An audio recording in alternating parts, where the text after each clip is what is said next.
Hello and welcome to the 2022 SJHL Draft. I'm Daniella Ponticelli alongside Jamie Neugebauer, and we will be with you today as we get to celebrate all the league has to offer on this amazing draft day. And we are live right now on all the SJHL social channels. So wherever you're joining us from, let us know. We actually have a board in studio today where we can see all your comments. You'll also be able to have your comments featured during the draft show. Send your congratulations, send your thoughts. We want to hear it. We want to say a big thank you as well to our sponsors today: Crime Stoppers, SGEU, Chevrolet, Cook Agronomic Services, and of course IKS Media putting this all on today. Big thank you to them.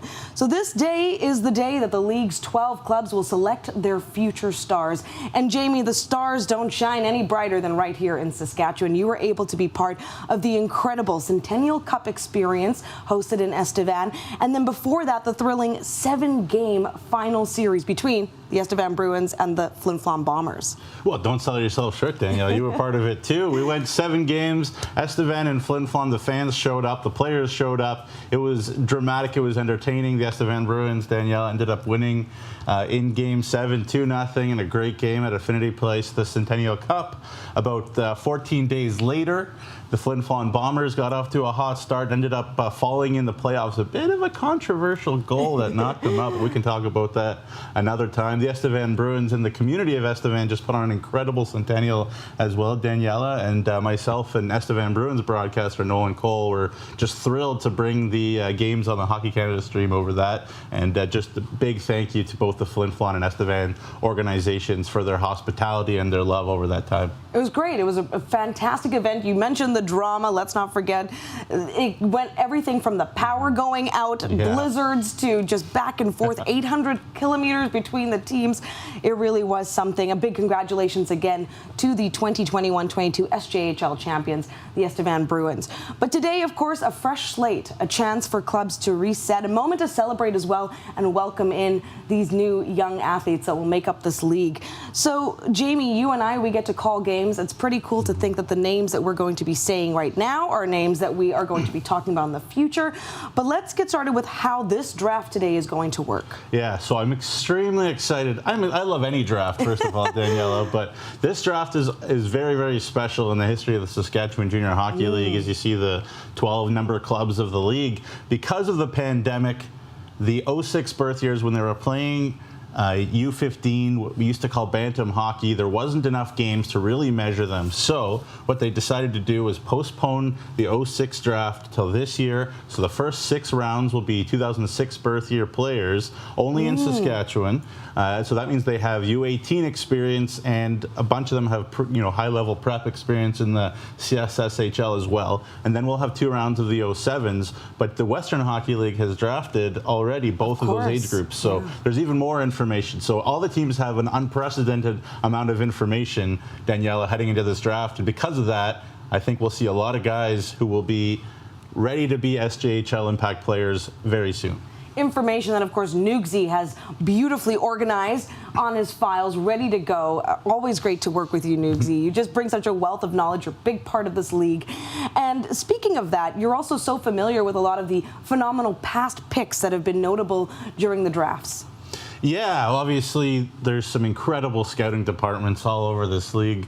Certain teams certainly value it more than others, but that all being said, everybody's working hard. Everybody wants to promote the game in Saskatchewan. So, just a couple names that I think about, just recently here at the Centennial Cup, Cole Tanchuk, a 2004 birth year, played a great role, as well as Kylan Olofsson for Flin Flon. Early in that draft, we have Matthew Perkins there and Connor McGrath, who, look forward to hearing their names in the NHL draft coming up soon. Should be awesome. We have an interview with Parker Jasper that will play. He's a big part of the Yorkton Terriers, as well as Stephen Kesslering, who we'll talk about, and Cody Davis was outstanding for Estevan throughout the SJHL playoffs and to the Centennial Cup. And Nolan Dole, who's off to Red Deer Polytechnic. I like to call it Red Deer Polytechnic SJHL College, because so many SJHL kids seem to go there. But there's a couple notable picks from recent times who made a big impact in the SJHL. Incredible. And now, of course, our eye is to the future, Nugsy. So when we're talking about some players to watch, we do have a few moments before this draft gets underway.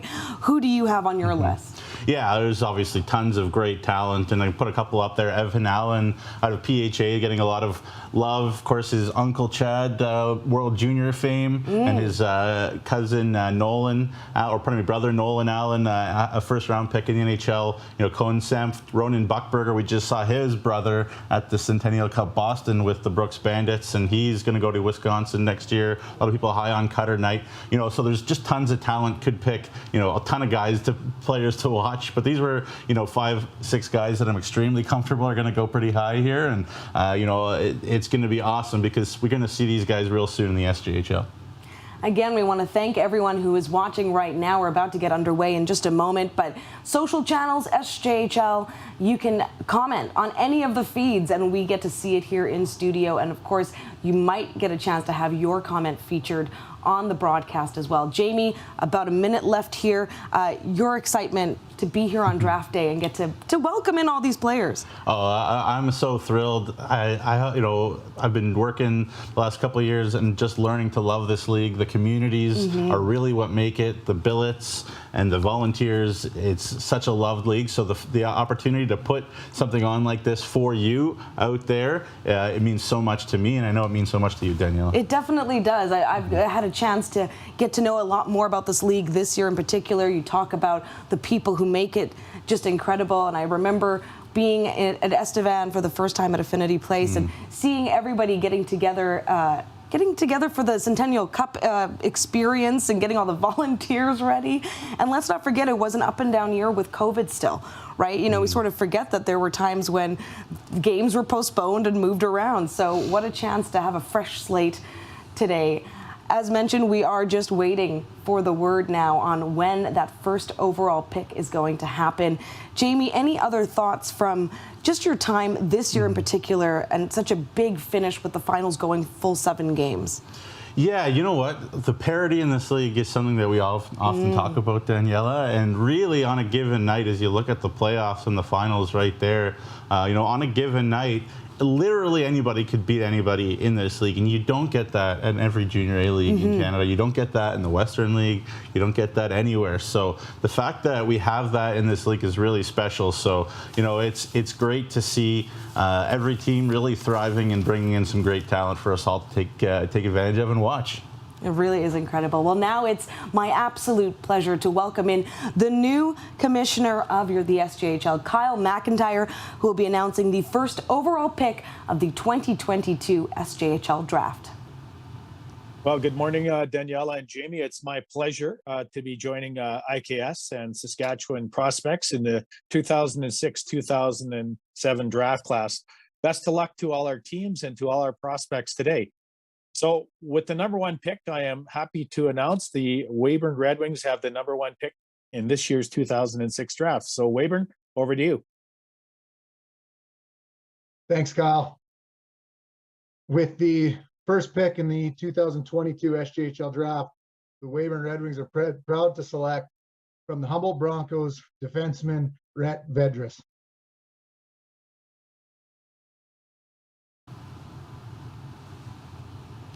Incredible. There you have it. Rhett Vedras is the first overall pick of the 2022 draft. And Jamie, I know you've got stats on him.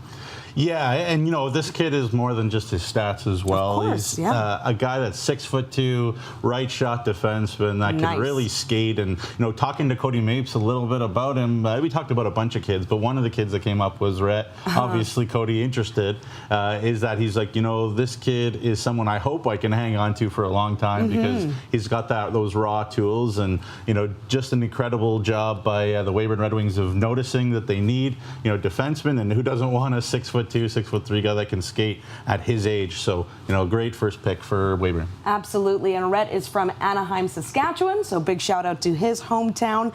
And again, just a great moment for Weyburn. And you and I are familiar with Weyburn. We actually got to call a Weyburn game together this season. Tell me why you feel they needed this pick in particular. Yeah, I mean, it's certainly a rebuild for Cody Mapes and this team from last year as they unloaded a lot of veterans at the trade deadline. So, you always want a guy like that you can start building around. They have some really good young players coming in this year. You think about a Kirk Mullen who could really light this league on fire. Mequan Tallman really made an impact when he first came in at the trade deadline. But really, it's on the back end where they're looking to add a few more pieces because they seem pretty comfortable with what they have up front right now. So it'll be very interesting to see what more they do. But obviously, you don't expect a Rhett Vendrus to come in right away. The one thing I'll say about Rhett is that he's going to the Yorkton Maulers. And the thing about the Yorkton Maulers is that they've hired this great coach in Saskatchewan, Daryl Mann, to come in and coach down there, and he's going to learn. He's going to be not that far from Weyburn if they want to call him up. Exactly, yeah. And that Yorkton Maulers, they're going to have some players because there's so much talent coming out of Yorkton, and Daryl does a great job. That's great, and I mean that's what this is about: hockey in Saskatchewan, helping one another, building that talent up as we go. So, any other thoughts here, Jamie, as we prepare for the second pick? Yeah, so the way that the draft order goes was based purely on the regular season. The playoffs have nothing to do with it. So it's that. But the point also, I should say, is that there's been lots of trades. So we're going to see not exactly the standings in reverse order. That's the way it started, but teams have traded their picks, so it'll be all over the place. But Nipawin has the second pick. It's draft day, that's for sure. And back to Commissioner Kyle McIntyre with the next pick. Thank you, Daniella. Our second pick belongs to the Nipawin Hawks. Nipawin, you're on the clock. Thanks, Kyle. With the second pick in the 2022 SJHL Draft, the Nipawin Hawks are proud to select from the Saskatoon River Kings forward Mason Karakachuk. Perfect. Congratulations to Mason. That's amazing. Yeah, well, so the thing about Mason, very, very skilled young man, a Red Deer Rebels prospect as well, played Double-A up in Saskatoon, U18, and there's nobody in this draft, Daniella, that scored more points at the U18 level last year than Rhett did, or Mason did, I should say. It was Double-A, so there's that element to it. But Nipawin, young team trying to rebuild under Tad Kozin. They were still playing hard. That community was still buzzing for Nipawin late last year, even though they were kind of out of the playoff picture. And Mason Karakachuk is a guy that has a lot of talent, has a lot of skill. He had 30 goals, 63 assists. Whenever you can be sort of 2 points per game in any league, you're doing something right. Yeah, just casually drop those numbers in there. and the traditional thing about Nipawin lately is that they've been great structured defensively. They've had a little bit trouble scoring goals. So, I'm sure Tad Kozin and his staff are just thrilled. Dana Burks, the new assistant GM there, are just thrilled to get a talented player like this into their fold. And, I'm sure he'll play U18 next year, but I'm sure he'll feature a lot as well for a Nipawin Hawks team that'll continue to give minutes to younger players. And what can you tell me, Jamie, about the Toon River Kings and the program there? Yeah, there's so much talent in Saskatoon, right? Yeah. And there's only so many spots. And I'll definitely talk about the Warman Wildcats in the addition to that, what they what they mean to the Saskatchewan hockey landscape, having another team, in AAA team up in Saskatoon area. But they're the cream of the crop when it comes to Double-A U18 in a lot of ways. So they're a very talented team, and Mason was a big part of that. Saskatoon kid going to the Contacts next year, so he's going to get a lot of eyeballs on him, and I'm sure the Red Deer Rebels will keep a close eye too. Congratulations to Nipawin and Mason, and now on to our third pick in the SJHL Draft, Commissioner Kyle. Okay, Daniella, this is one of these trades that Jamie spoke of. So the Melville Millionaires have traded their third overall pick to the Kindersley Clippers. So Kindersley, you are on the clock. Thank you very much, Kyle. With the third overall pick in the 22 SJHL Draft, the Kindersley Clippers are happy to select from the Warman Wildcats forward Brock Evans. Brock Evans, what a great hockey name. A big congratulations to him as well. A big one, a big pick for both of those teams there. Yeah, what an incredible job by Courage Bear and everybody up at the Warman Wildcats, putting a talented team together in, I think, the second year of the club's existence in AAA after moving from Beardy's. And Brock, buried a little bit behind the likes of Mason Buchard and Dustin Renis, and so much talent up in Warman last year. He's a real 200-foot player. Is Evans? He's got lots of talent as well. He's a strong kid.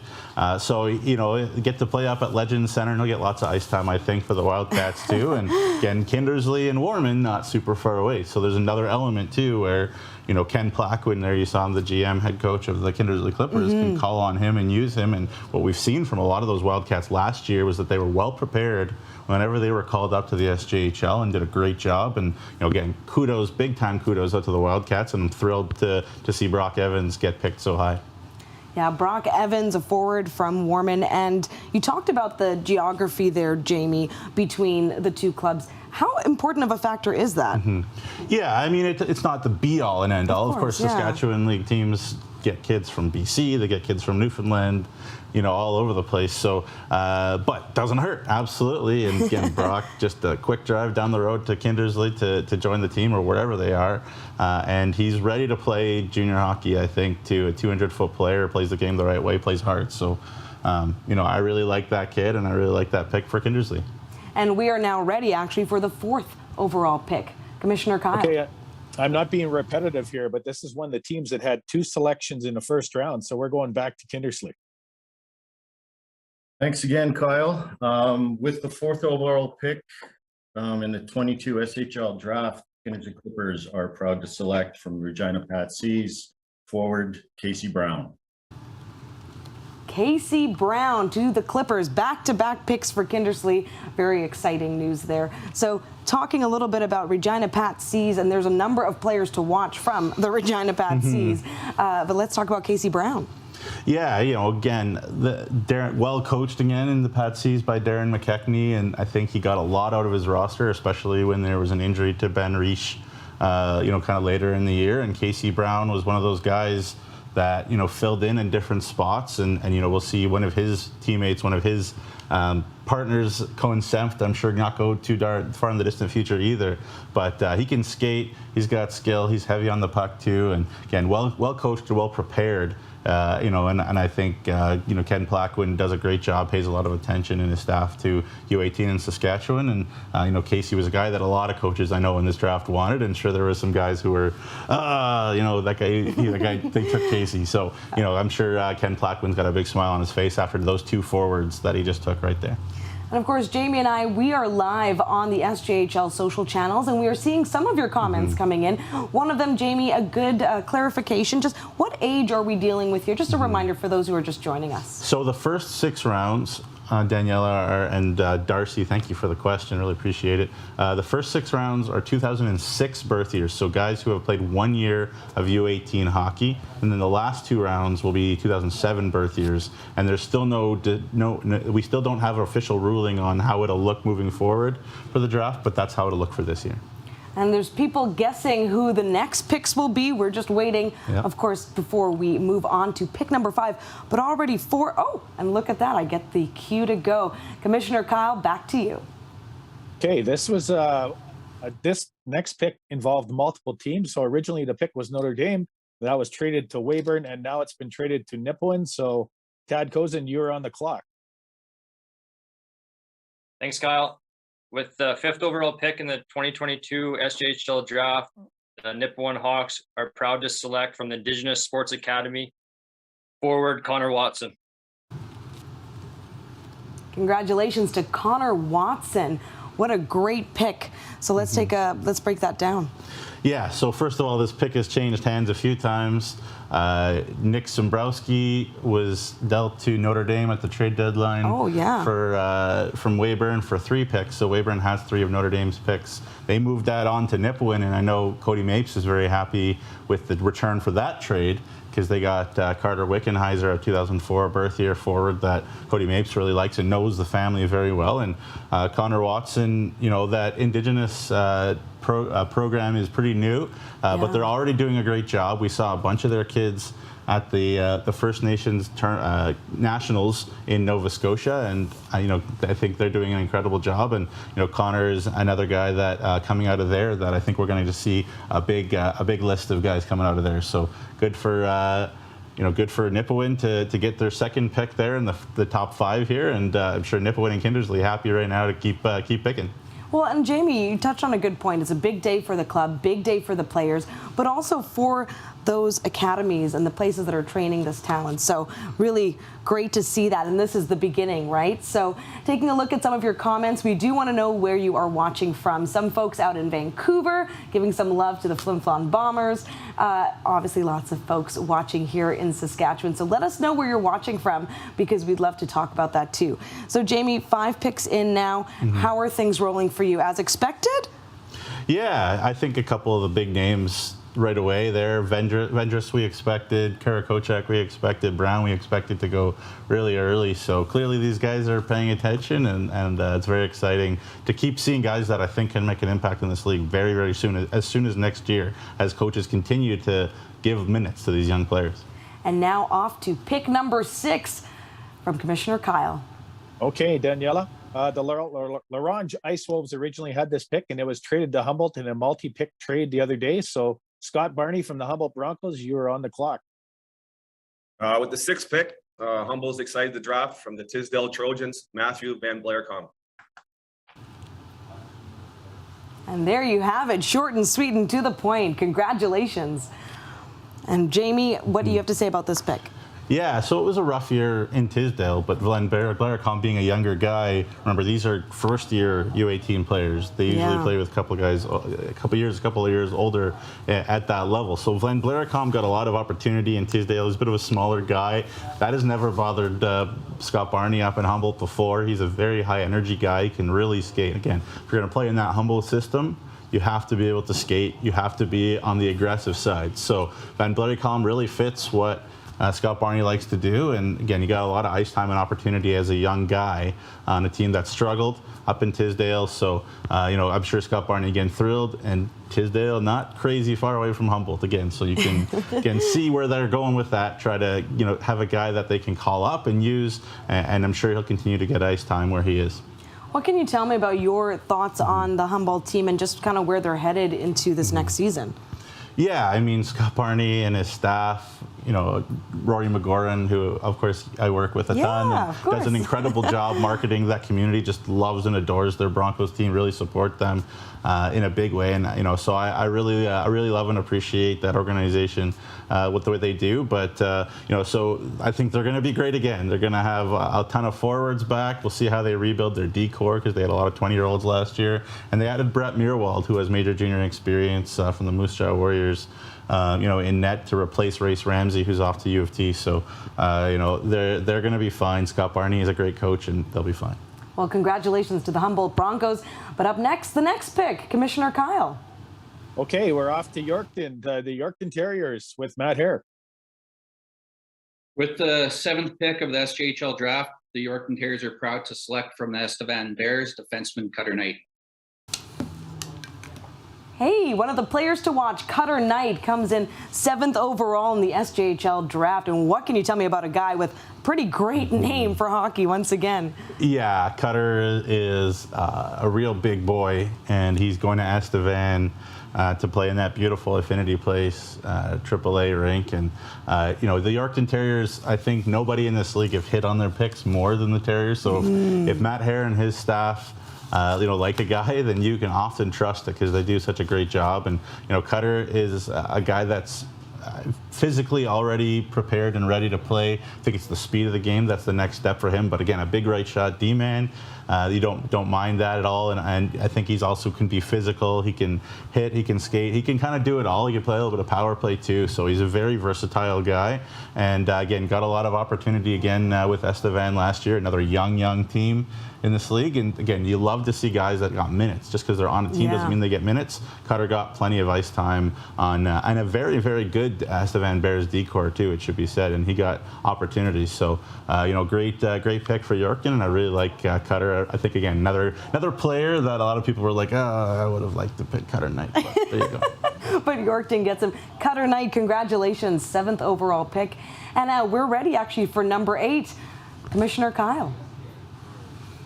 And making that pick is going to be John Clausen, who is one of the bird dogs for the Bombers. Thank you, Kyle. With the 8th overall pick from the Regina Pat Seas, Bombers are proud to select Cohen Stem.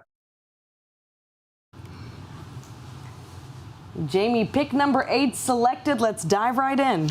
Yeah, Cohen's another guy that was on my watch list, a Regina minor hockey guy. And, for those that don't know, maybe we should explain that because Regina doesn't have a team in this league, there's nobody that's auto-protecting them. And obviously there's a lot of people in Saskatoon and Regina, so there will be a lot of kids from Saskatoon and Regina picked. That's the way she goes. But yeah, Cohen, great hands, very skilled guy. Again, got some good opportunity, especially when there were some injury problems with the Patsies, and took that team pretty far. Got to the 2nd round in Sask U18, where they ended up losing to the Notre Dame Hounds with a very young team compared to the Hounds. So, Sempt is a guy that, again, skilled, a great shot. They love to put him right in the middle of their power play, and their power play was lethal, and he can really rip it. So he's an offensive guy, a skilled guy, and again, another guy from the Pat Seas, well coached by Darren McKechnie. And we are moving right along. That was pick number 8 already overall in the 2022 draft. Again, I'm Daniella Ponticelli alongside Jamie Neugebauer, who's delivering all the information, and we are so pleased to join you wherever you're joining us from on the social media channels. We're getting some great comments in already. Lots of folks watching from Assiniboia. We have obviously people watching from Flin Flon. Go Bombers, go. We're seeing they're watching from Powell River, BC. Go Broncos. That's from Randy.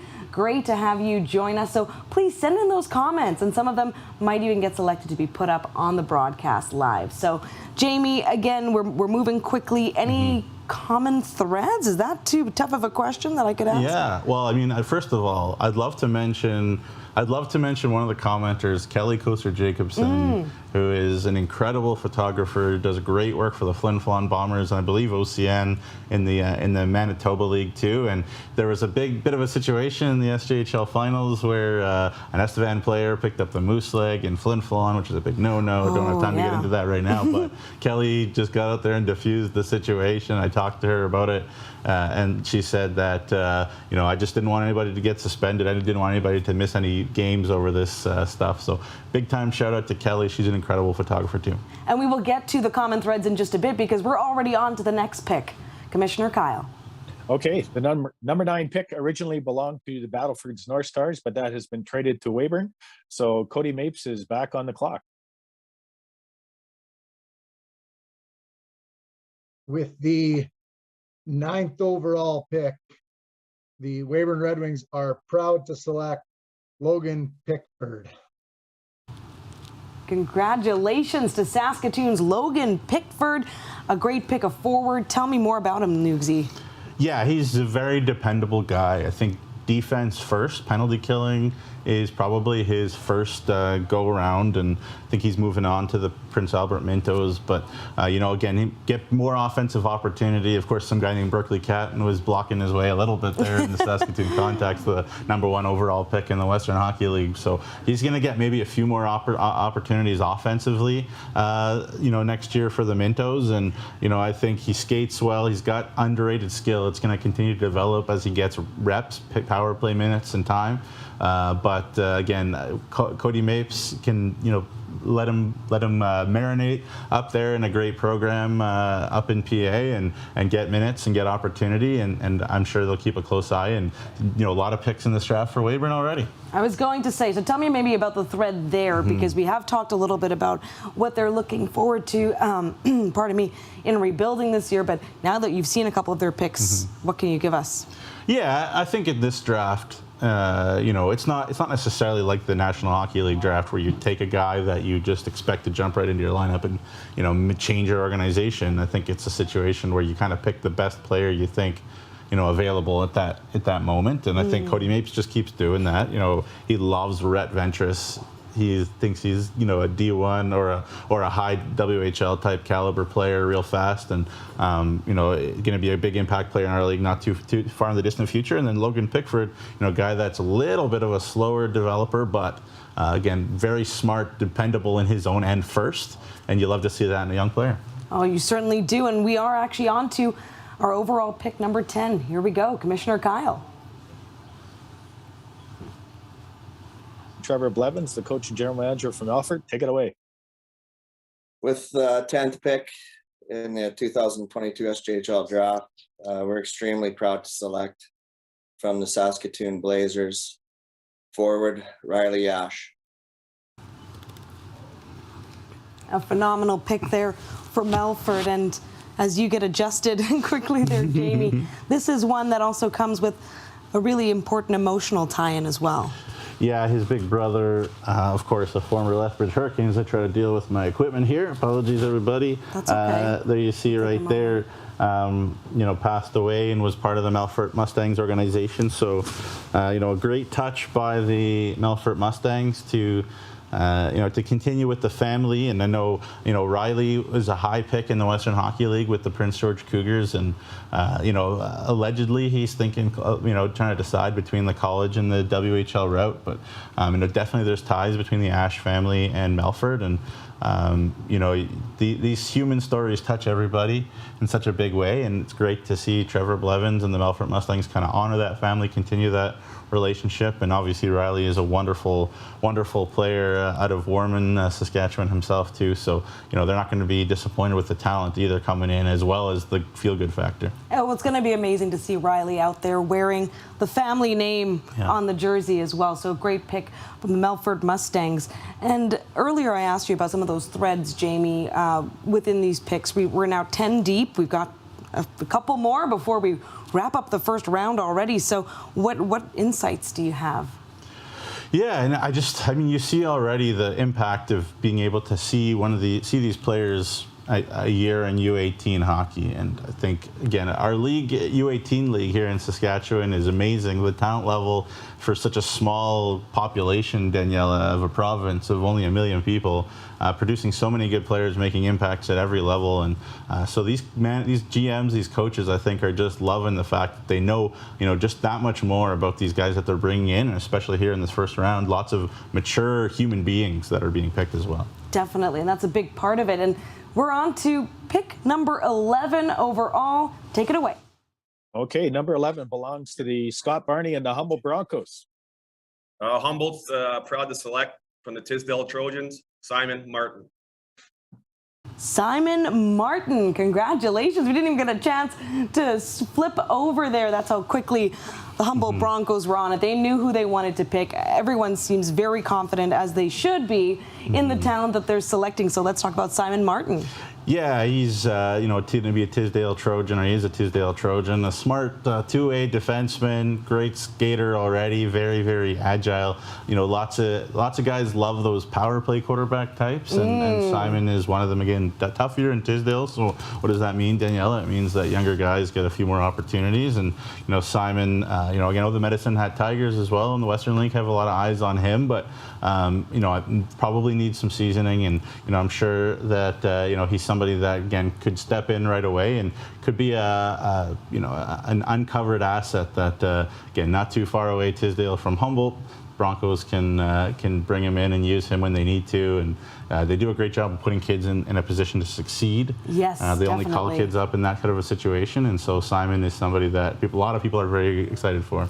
Well, and one thing about Simon that I've just in reading some of the media he's done, he seems very confident, as all players should be, but extremely confident. And his thoughts after helping Team Saskatchewan beat Manitoba for a bronze medal, he was just so insightful. He knew, hey, we didn't make it to that gold medal game, but we were able to come back and still bring some hardware home. And that's the kind of leadership you want young on your team. So phenomenal pick, Simon Martin. Congratulations. We are on to the next pick, Commissioner Kyle. Okay, rounding out the first round, this was a pick that originally belonged to Estevan, and that's been traded to the Battleford. So, Coach Klamosko, you are on the clock. With the 12th overall pick, In the 2022 draft, the Battleford's North Stars are proud to select from the AAA Stars forward Dane Henry. And there you have it, rounded out. Congratulations to Dane Henry. Let's take a look, Nugsy. I know you're just looking through the files. We have so many players, by the way, just to bring you into our world. So many players where we've matched things up. We don't know who's going next. So now that we have the first round selected, let's take it away. Yeah, and you know, Dane is a defenseman, still needs to grow this way. But in terms of his work in the gym, he and his whole family really are really big time gym people, and again, a family very familiar to the Battleford's North Stars. They know him and his family quite well. So, you know, a nice pick from Prince Albert, and you know, a guy that you know, will continue to get role, and a guy that again plays up there in Battleford's already. So, you know, clearly Braden Klamosko, Gary Childerhose, and that organization know him as a human being too, which is always a huge element. Yeah. And if we know anything about the Henry family, they're strong, tough, physical people. So, you know, Braden Klamosko loves that kind of kid, and that's Dane for sure. Gym family, I like that. That needs to be a t-shirt. So from Vedras to Henry, we now have our first 12 selected. A big congratulations once again. I know I've said that, but it really does mean a lot to welcome you in today. A big day for everyone. And you also touched on it before we take a break here. It's not just about welcoming a player into the club and onto the ice, but it's also about welcoming them into the community. We're seeing some great comments on the social media pages, giving congratulations to everyone who's been selected from their communities that are going to welcome them in. How important is that aspect of it as well? Yeah, it's everything. These are young people going into new situations and new environments. And of course, in Saskatchewan and the prairies in general, you know, these young people are used to traveling far and wide to play the game that they love, but they, you know, that's got to continue in the SJ, and so many great families, so many great people welcoming them in, and obviously there's a lot of pressure on these young people to do well in school, to do well at the rink as well. So they know they need that support structure behind them when their families aren't there, and you know, people in this league in this province do a remarkable job supporting these young men. All right, and we are ready to head into our first break before the second round. Again, a big thank you to our sponsors for today's draft show: Crime Stoppers, SGEU, Chevrolet, Cook Agronomic Services, and of course IKS Media, where you are watching this being streamed from. We'll be right back on the 2022 SJHL Draft. Don't go anywhere. Smoky in the air, that's a lot of pine.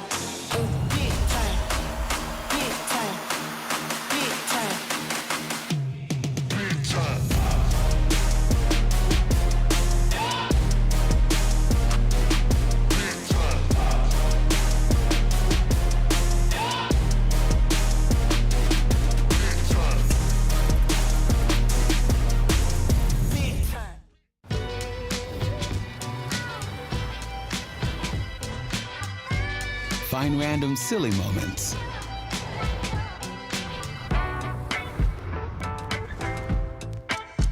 Really stylish moments. Relaxed and safe moments. Find your RS moment. Introducing the 2022 Chevrolet RS lineup. Find new roads. Does this look familiar?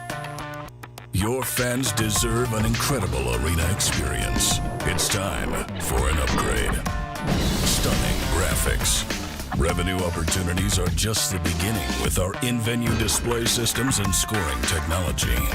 Let us help you find the best solution for your facility. DDG, always delivering the best fan experience. Find us at ddgregina.com. Welcome back to the 2022 SJHL Draft. Wherever you're watching from, thank you for joining us. We know that there's hundreds of you right now watching, and we couldn't be happier that we all get to welcome in these draft picks all together. This is amazing. This is new territory for the league, for us. Jamie, I know you've been really excited. You've done so much research, which I think is evident. I've been asking you so many questions. You've always got an answer for me. Love it. Love this guy in the booth. He's just fantastic. So let's just chat again. We've got our first 12 done, and it's a really big deal in the first round, but we're going to be moving on to the next ones, and it's going to be just as amazing and lots of talent. So before, what can you say to sort of tee that up? Yeah, you know what? The first round is just the first round. There's lots and lots of great talent out there to continue to be taken. And I also should say that if you aren't taken in this draft, if you're 2006, maybe watching with your family, don't get discouraged. Get back in the gym, hit the books, work hard in school. And there are tons of guys that make it in this league, in all sorts of leagues, that never get drafted too. So don't be discouraged. If you get drafted, get excited. This is just the first step. The pressure will be on you to work extremely hard to earn that spot. If you aren't, then don't get discouraged. So, that's all I got to say about that. Yeah, diamonds are formed under pressure. It's a big testament to the type of player you are if you can redirect and get out there. So now we're very lucky to welcome in Commissioner Kyle McIntyre just to talk about the draft so far. Well, welcome, Commissioner. Thanks so much for joining us, and we've got the first round down and lots of excitement built up from that. And for you, you were in the SJHL yourself. Take me back to your entry into the league.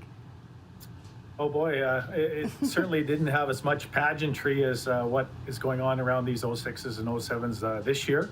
Back in the day, you weren't necessarily drafted, you were listed by either a CHL team or a CJHL team. And basically it was first come, first served. The person or the scout that found you went to their general manager and they threw you on a list. And if you weren't listed by anyone else, you became that team's property until they either released you or traded you. So yes, lots has changed, if we can tell by today's production. Commissioner, of course, congratulations on getting this role. I know it was an extensive search for the league, and it's always an exciting time when you get to step in. And you got to step in right before the Centennial Cup, so you've already got some insights and takeaways, but what can you say just about how this season ended? Well, I'll tell you what, the final series between Estevan and Flin Flon was probably one of the most memorable series in a number of years. And the overall playoffs, I think from top to bottom, were very competitive. There was lots of interest coming out of COVID. There was a few first round upsets. Second round was a little bit more predictable. Then the final series was absolutely outstanding. And then to have those two teams in the Centennial Cup was absolutely excellent.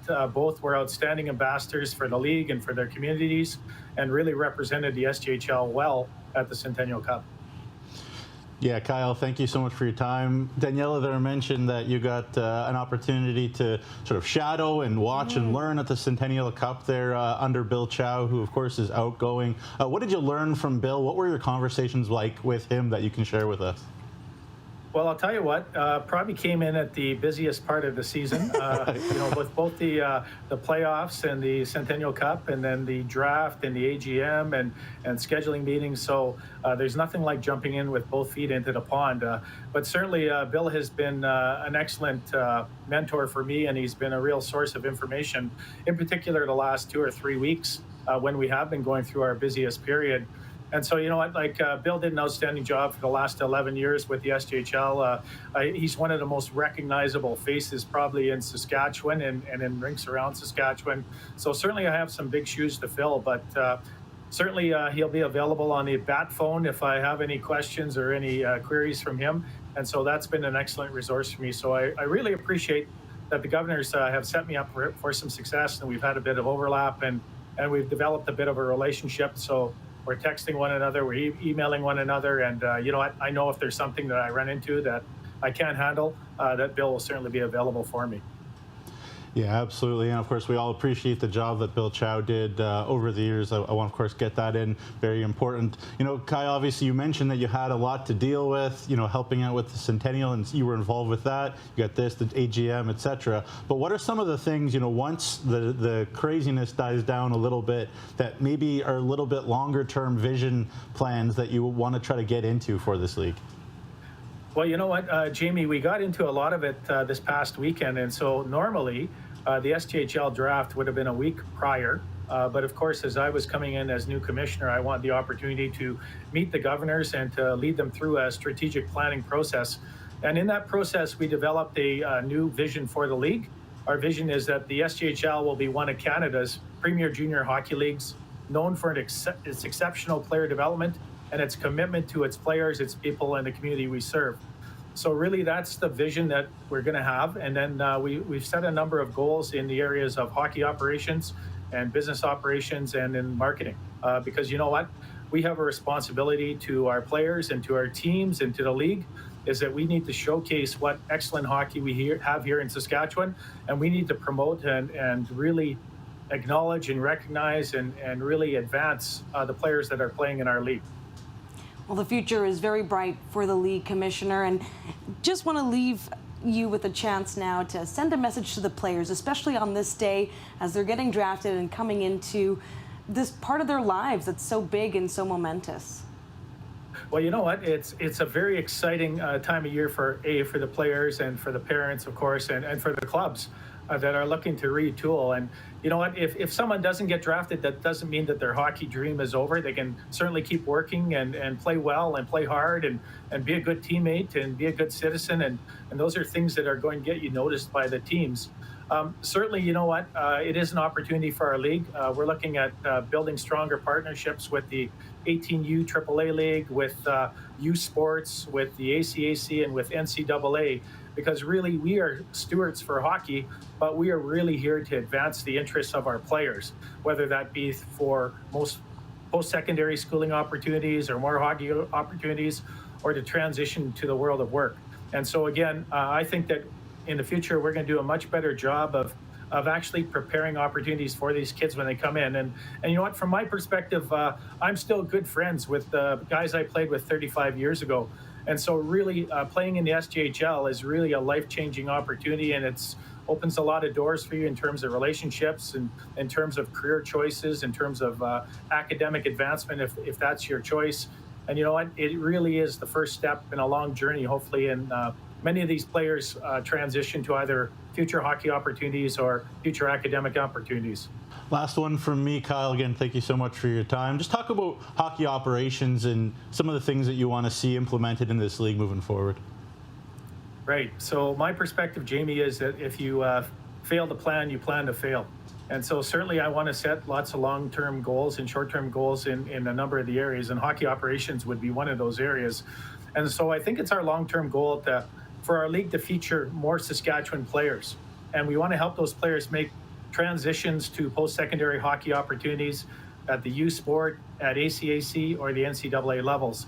And so really more hometown players will result in a stronger league and more scholarships and more fan engagement and a more competitive league. So we see it as being a bit of a cycle, and we are the Saskatchewan Junior Hockey League. So first and foremost, we need to seek and need to serve Saskatchewan players. Well, you heard it there from Commissioner Kyle McIntyre. Big thank you to him for joining us and having that conversation about the Saskatchewan talent. And we're seeing it obviously being drafted now. So the second round is underway, just to get everyone up to speed. We're going to bring you some of that information as we have everything clarified. But I think it might be time to just have another look at the first round. And just taking a moment here, we have a great little list. I know that there were some people on the SJHL pages saying, hey, we'd love to see a list. There it is for you from 1 to 12, Jamie. Yeah, so there you see, a couple of those Pat Canadians kids that I was mentioning, Casey Brown, Cohen Senft, Regina kids that are very highly thought of. Cody Mapes, ask him about Red Vedras, he just beams big time. And Connor Watson, he's coming to Sask U18 hockey next year as well. So there's some great players. The guy that I really have my eye on from that list, of course, Riley Ash, who I think can step into the Melfort Mustangs right away and be a really talented player. But I really like Brock Evans, up there in third, that can do so many different things. And I think, that's kind of what Ken Plaquin and the Kindersley Clippers really need is as a bit of a Swiss Army knife, a guy that can play, sort of lines 1 to 4. And I think Brock can do that. And as it gets more minutes and key minutes in a very, very good club in Warman this year coming up, he's gonna continue to develop into a really good player. And what's great about this graphic is it also shows you just how many double picks teams were able to manage in the first round. Weyburn with 2, Nipawin Hawks, Kindersley Clippers, my apologies, Humboldt Broncos, it's great to see that. They've obviously played their cards right. They want to have that rebuild and get in that talent early. So that is the first round. Before we get into the next one, let's talk about all that U18 talent, because you broke down earlier in the broadcast here just the fact that this year's draft is special because there was that delay due to COVID. That's not special, but it has given the players a chance to get a bit more experience, and it's only getting better. Yeah, and what we saw was a real awesome and exciting year in Sask U18 hockey as well last year, and a very, very experienced Notre Dame Hounds junior 18 or U18 team, I should say, that ended up taking it. But we got to see Berkeley Catton, come back from Shattuck St. Mary's, and it was dynamite for the contact. Roger McQueen, who's going on to the Brandon Wheat Kings in the Western League, he's dynamite as well. So there's just lots and lots of talent every single year. Such a fun league to watch. Notre Dame and Warman were in the finals, but we saw a Battle of Saskatoon. It's always spicy when the Contacts and Blazers go to it, but it should be fun. And I do hear that we have a few picks here to talk about, so I'll just jump right in. Please if that's do. okay. Yes. So the first pick that we know of right now, the Nipawin Hawks, going with Van Taylor from the Prince Albert Mintos, and again another guy that needs to continue to get minutes, but there's a lot of raw ability there to like, and that PA organization is never kind of down for too long. They did have the league leader in points this year, so again, very good job by Tad Cozen there of bringing a young man like that in. Ryan Zaremba for the Estevan Bruins, not too far away down the road in Regina, and again with a couple of guys moving on there from the Regina Patsies. He'll get some more ice time, as well as Casey Brown and Cohen Senth. So 3 Patsies forwards already picked in this draft, and clearly Darren McKechnie and the Patsies do a great job. So we definitely expected that there would be a lot of that talent coming in, and so we are going to be delivering to you the second round draft picks as we learn them. So any others that we can talk about now too? Yeah, so Rowan Guest from the Saskatoon Contacts, he's going to go to Kindersley as well, and again, not too far away. He's a guy that is a steady kind of player, and has a lot of that hockey IQ, I guess we'll say, a lot of that hockey sense, can jump in a lot of nous. So he's a guy that's on the right path in terms of understanding the game, and it's just the pace of the game that's sort of trying to catch up with him. And Jamie, what are you making of the pick so far in the second round? Yeah, I mean, again, similar to the first, just the U18 AAA league is so deep, and guys know them so well. So, very interesting, and we've seen a lot of Weyburn picks. So why don't we hear from? Yeah, well, let's bring in Cody Mapes. Why that not? would be great. Yeah. Welcome, Cody. Congratulations on your pick. Tell us why Rhett Vedras. You know what? He's the exact kind of person we want to add to our organization. He's the right position we're going to need right now, and his high end, his ceiling is very high. He's 6'1" already, skates as good as any defenseman you're going to see at this level. Honestly, I'm more worried about him being too good and losing him early, whether it be NCAA or USHL or something like that, than I am worried about him not being good enough. So I mean, that's kind of the area you want to be looking at when you get that caliber of a player. And after our conversations with the player and the family and all that stuff, it was really a no-brainer. We're really, really excited. We'll see him in our lineup a few times, I'm sure, this upcoming season, and he'll be a big part of our organization for hopefully 3 years, and we can move him on to an NCAA school where he gets to continue his hockey career. Yeah, for sure, Cody. Thank you so much again for joining us on this show. 6'2", right shot, mobile defenseman. That's what everybody's looking for these days, right? I want to ask you about this whole draft. You have 7 picks in it, Cody, for the Weyburn Red Wings. What are you hoping to get out of it? What are you hoping to say, to the board, to the fans, once it's all said and done? This is what we accomplished at the draft. Well, you know what? First and foremost, like I just said about Rat, they've got to be good people, good character, good families. All that kind of stuff is so important. I mean, I don't think you win with the other alternative. And so when you can add people like that to your organization, it's a huge step in the right direction. And let's be honest, I mean, I believe that Weyburn has one pick in the last 4 years in our lineup, and that's got to change. You know, our goal is to have three or four kids out of this draft in our lineup in the next 2 years. And, you know, I think that we're positioned well to do that. You know, we used one of our picks to acquire a guy like Carter Wickenheiser, who's going to be a 3-year guy. He's going to be a real good player in the league. And, you know, that was always kind of the goal of this draft, was not always, you know, not just to pick players, but to use the assets acquired to improve the team right away as well. Yeah, and you talk about getting younger, and you did just that. You put your money where your mouth is at the trade deadline last year. You sent away Nick Sombrowski, you sent away Bernie, you sent away Kuzma, older guys, and got a lot younger, got a lot of picks, accumulated them. You know, what was the pitch to the board and to the fans, you know, at that point to say, stick with me, you know, trust the process? Well, that's exactly what it was. And I think that, you know, you look at the pieces we added, and maybe the biggest one long before that was the Joe Young trade, where we get Kirk Mullen. You know, Kirk could be a 60-plus point guy this year. You know, we get Blake Norris and Henderson and Tallman and Clements, and like I think we've done a real good job, and a lot of that goes to our scouts. I mean, you know, when the season's going, it's tough to watch those guys in other leagues and stuff like that, but they did a really good job to kind of assess the pieces that were being offered back to us, and you know, we worked the deals the way we needed to, and we took some risk. You know, we brought in a guy like Troy Hamilton, and yeah, there was some risk there bringing a 20-year-old in the position that we were in. But you know, we were able to turn him into Nolan Henderson, who is going to be a high-end defenseman.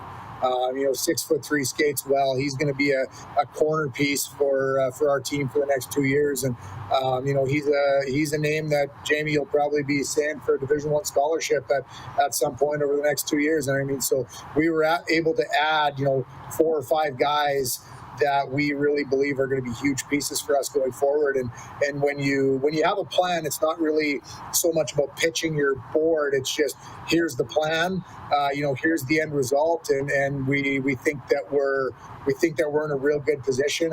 You know, I told you earlier we were going to get younger, and we did.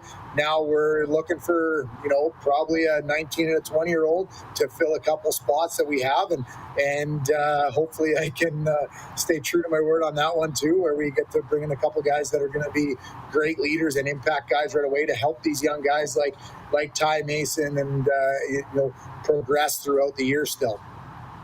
Well, Cody, we have about 30 seconds left here. And first of all, you've got 1 year down under your belt now as head coach and GM. What is the main lesson you've learned in the role so far? You know what? It's I think patience is a good one. Be patient with your players, let them develop. We had with our young guys that we keep talking about, you know, we had a development model, and I think that you know, the attention that guys are getting now with schools calling about, you know, 4 or 5 of our guys right now, I think that, you know, be patient with these kids, let them develop, let them do their thing. Yeah, they're going to make mistakes, and yes, there's got to be accountability and stuff like that, but they have to know that, you know, moving forward, that the organization is going to be patient with them and let them develop and be a big part of our team into, you know, when we become a contender. Well, thanks so much, Cody. Thank you guys for having me. And a big morning already for him and the team. So congratulations again to Weyburn and just everything that they've got going on, being able to get the first overall pick. That's always special. Yeah. So we know a little bit more, though, about what's happening in the second round, Jamie. Yeah, a little bit. Got in touch with Kyle Schneider, assistant coach of the Laurent Ice Wolves, Curtis Galicki on Facebook. They're asking who did they take at 13 and 15. Brody Skopik out of the Saskatoon Contacts. And Daniella, everybody here in the prairies, we love that little bit of sandpaper, that pest type of kid. He's got some skill too to his game, but he's kind of a pest type of a kid. And you know, Brad Marchand was kind of what Kyle Schneider compared him to. And if anybody knows that type of player, it's Kyle Schneider, because I remember watching and calling Kyle Schneider play. So Brody Skopik out of the Saskatoon Contacts starts the second round to Laurent. And then Bryce Aikens from Prairie Hockey Academy in Caronport, Saskatchewan, goes at 15. We have a couple other picks being filled in here. Rowan Guest goes to the Saskatoon Contacts, or from the Saskatoon Contacts to the Kindersley Clippers. Ryan Zaremba, another Regina Patsies. I think we talked about him, Brown and Senft, and now Zaremba from the Patsies, another skilled, kind of a smaller guy, really dominated U15 hockey. It's funny. They're such similar players to me, between him and Sam Oremba, and the name sounds familiar. But of course, Sam Oremba, also a Patsies, also a Regina young man, and doing great things with the Seattle Thunderbirds in the Western Hockey League final right now. Connor Miller, who going to Humboldt, and that is a guy that I really had circled. Going to the Humboldt Broncos at 18th overall. Boy, talk about a young man who at young age can protect the puck, extremely strong, sort of a farm kid, a tough, big, strong kid. Again, the speed game is another sort of level he's got to learn and develop, how, the pace that he plays with. But he's so strong, that young man, Connor Miller, kind of from the Melville area.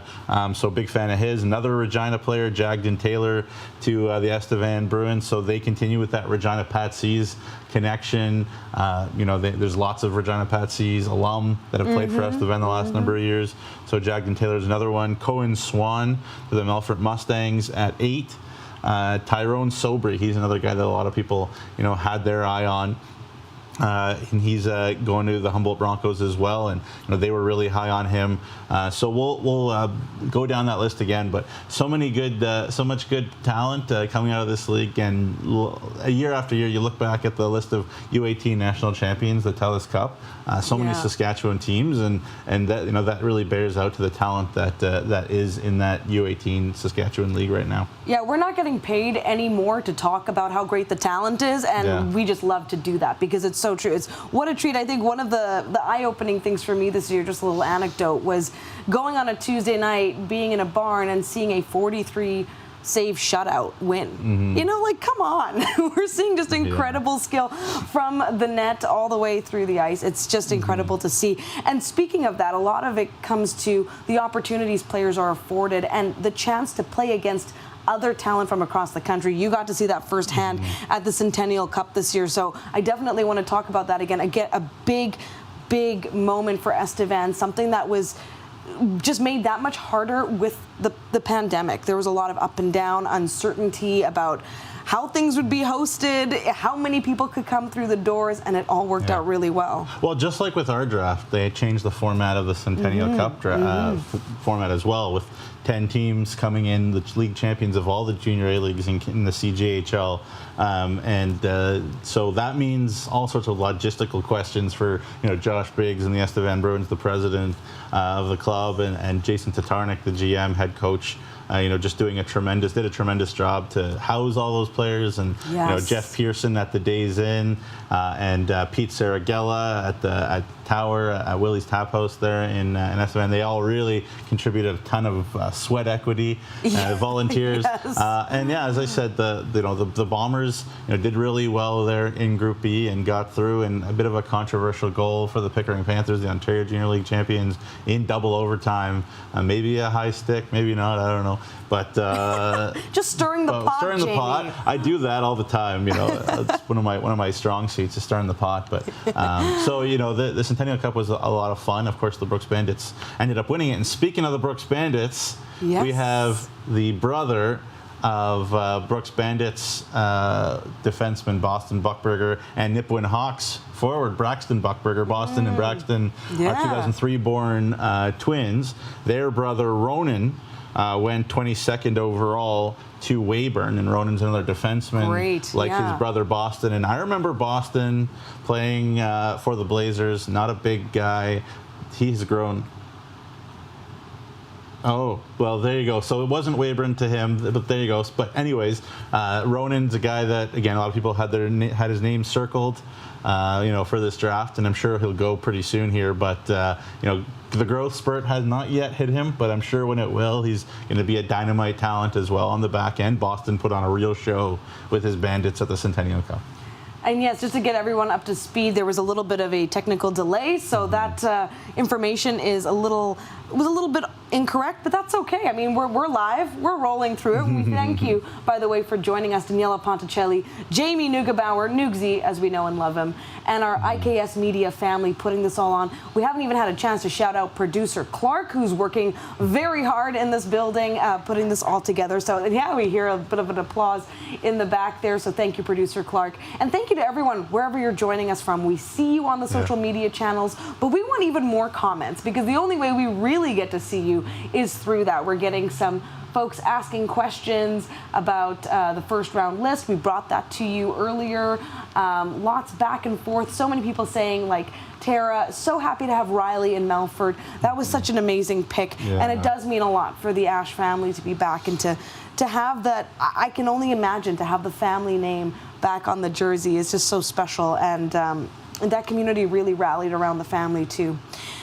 We do now have a second round graphic to show you. This is what we've been waiting for. Beautiful. Look at that. Round 2 from 1 to 12. Jamie, I'm going to let you take it away. Let's leave it up there as well for folks at home. Yeah, so again, Tyrone Sobry was a guy that some people thought would go first overall. Yes. There was some talk about him going that high, and he's certainly a guy that, you know, Scott Barney had his eyes on. Good-sized defenseman, skates really well.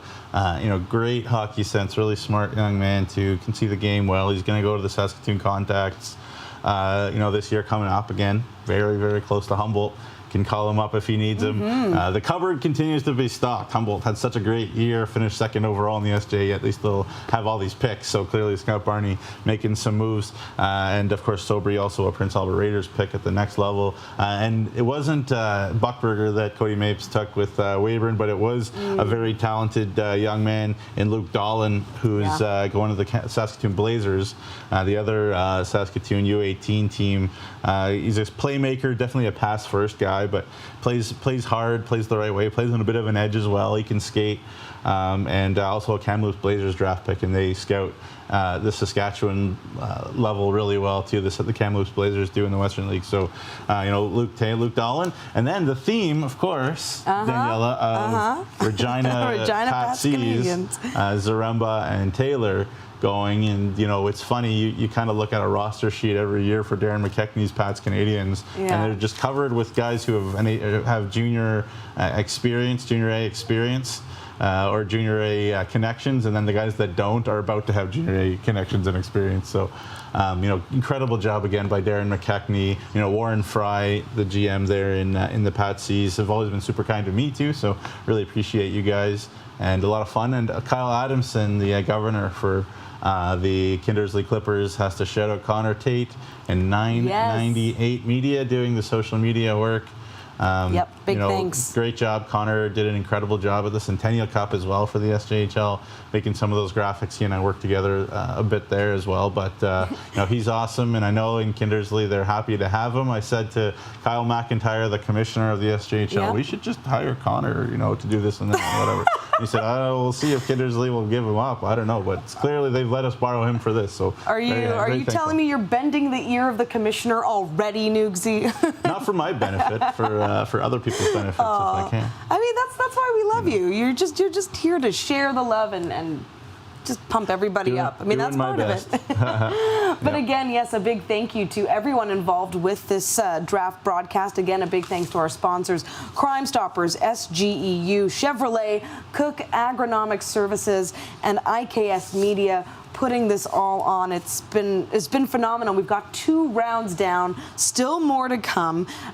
Again, you did a great job, Nugsy, of breaking down those 12 picks there. Let's just talk about the caliber. We have 24 young players coming in. You mentioned the Regina Pats Canadians. That's one thing. But let's talk about what some of the teams need as they look to rebuild this season. Yeah, well, you know, everybody needs. There's turnover every year in junior A hockey. That's just the way it goes. And if you're not building from within, if you're not, you know, building with draft picks, then you can't just rely on bringing people in year after year. You need you need these homegrown, these guys brought in. You know, we saw, you know, Cole Tanchuk drafted there by Flin Flon. He had a huge role, especially, you know, in the finals and then going to the Centennial when Cole Vardy was down injured in Flin Flon, and, you know, other injuries up front for Flin Flon as well. You know, Kylan Olofsson stepped up big as a draft pick too. So, you know, everybody needs everything really is the bottom line. I don't know if that's bad journalism, but it's just kind of the reality of the situation. But you know, I think the thing so far we're seeing really is, you know, the Humboldt Broncos just continue to fill their cupboards with great talent, and they have that. I don't know, advantage is not I don't know if that's the right word, but, you know, the fact that they're so close to Saskatoon, and clearly people from all over want to go play for the Broncos. People from BC, you know, we've seen people from Ontario. You know, shout out Lucas Ceccarelli from beautiful York Region, Ontario, which is where I'm from. But you know, that closeness to Saskatoon certainly has to help the Broncos. It doesn't hurt them, and so they're bringing in some of that sort of northern talent and doing a great job too. Oh, I loved how you talked as well about the family connections. We know that there's a lot of family connections, and let's bring up Tyrone Sobry. I mean, his dad, Rick, 95 to 98, with the Broncos. We were just talking about that.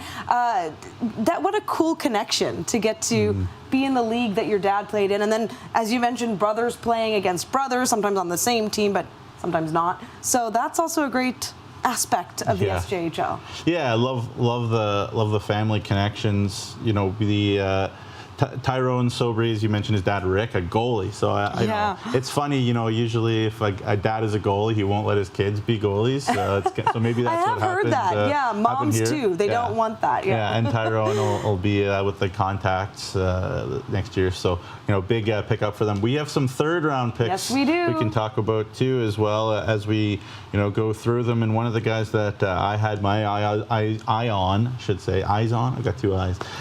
Owen Dyke to Battleford's 33rd overall from, again, the Warman, or from the Battleford Stars. And again, trying to keep the family connection in there is Braden Klamosko, keeping kids that are Battleford's, you know, U18 players together. And he's already added, you know, Trayson Wituni. He's already added Kobe Anderson, you know, to the team next year. They already have alumni, and you know, they're doing a great job developing young players, giving young players ice time with the Battleford Stars AAA too. So bringing in Owen Dyke there makes a lot of sense. And then the Nipawin Hawks, a guy that I really liked, you know, in AA, Marc Belanger, a Moose Jaw young man, you know, going to the Estevan Bears next year. Physical, hard-hitting kid. We love hard-hitting, physical guys. And, you know, Mark, you know, even from a couple summers ago, I called a showcase that he was playing in, and he was just crushing people through the wall at a summer showcase. So that's the type of kid that Jason Tatarnik brought in there, or pardon me, that Tad Kozin, brought in to Nipawin. And of course, the fans up in Nipawin love a hard-hitting guy in that little rink up there, that great rink up there, I should say. So there you go. You know, we have Spencer Chestalowski to Kindersley to start the second round. Cade Hind to Nipawin as they continue their, you know, their efforts to rebuild. Jake Briltz from the Moose Jaw U18 Warriors to Melville, and then Sam Grosso to Melfort. Another Saskatoon Rivers Kings guy, Ryder Ellis to PHA. So another PHA young man. Again, they're doing a nice job there in Caronport. And it's also, I should say, it's a CSSHL school that isn't auto-protected to anybody. Unlike the Notre Dame Hounds, you're not going to see any Notre Dame kids, really, because they're auto-protect to the SJHL Notre Dame Hounds, of course. And the Hounds have yet to pick yet, because they don't pick until, I think, 48. So that's that, but we'll get into that later. Another guy, again, Jack Jansen out of Martinsville AA to Nipawin, a little water bug guy, lots and lots of skill. He was in that same showcase with Belanger. Really liked him. So great little sneaky pick too there by Nipawin. And, you know, Nipawin keeps hitting kids that I really like so far. So great job, Tad Kozin. Guys that can skate, guys that can hit, and that's what they like up in Nipawin. And we are seeing, by the way, a lot of the clubs sharing their information on their social pages, who they're picking, a little bit more information. So if you have any interest in learning a bit more of that, of course, follow the clubs on social media. Do those things. So there you go. Yeah, we should throw to a break. Yes, we are going to take a break here at the 2022 SJHL Draft. We'll be right back.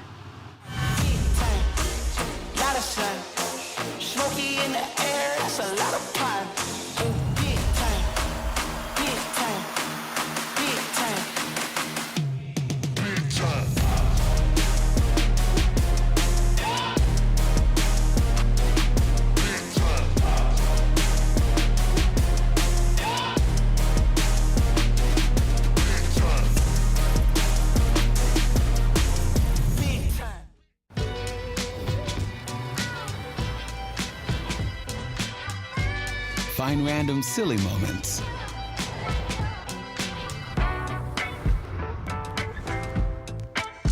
Really stylish moments. Relaxed and safe moments. Find your RS moment. Introducing the 2022 Chevrolet RS lineup. Find new roads. Does this look familiar? Your fans deserve an incredible arena experience. It's time for an upgrade. Stunning graphics. Revenue opportunities are just the beginning with our in-venue display systems and scoring technology. Let us help you find the best solution for your facility. DDG, always delivering the best fan experience. Find us at ddgregina.com. Welcome back to the 2022 SJHL Draft. Daniella Ponticelli with you, alongside Jamie Neugebauer. Nugsy, as we know and love him. We've been giving him so much love, but also, again, to the sponsors of this great draft show that came together fairly quickly because things just move so fast in this league. You go from Centennial Cup to all of a sudden, hey, we've got this draft, we've got to welcome in some new players. So big thanks to Crime Stoppers, SGEU, Chevrolet, Cook Agronomic Services, IKS Media, the team, of course, handling social media. Thank you so much for everything that you're doing today, keeping the ball moving.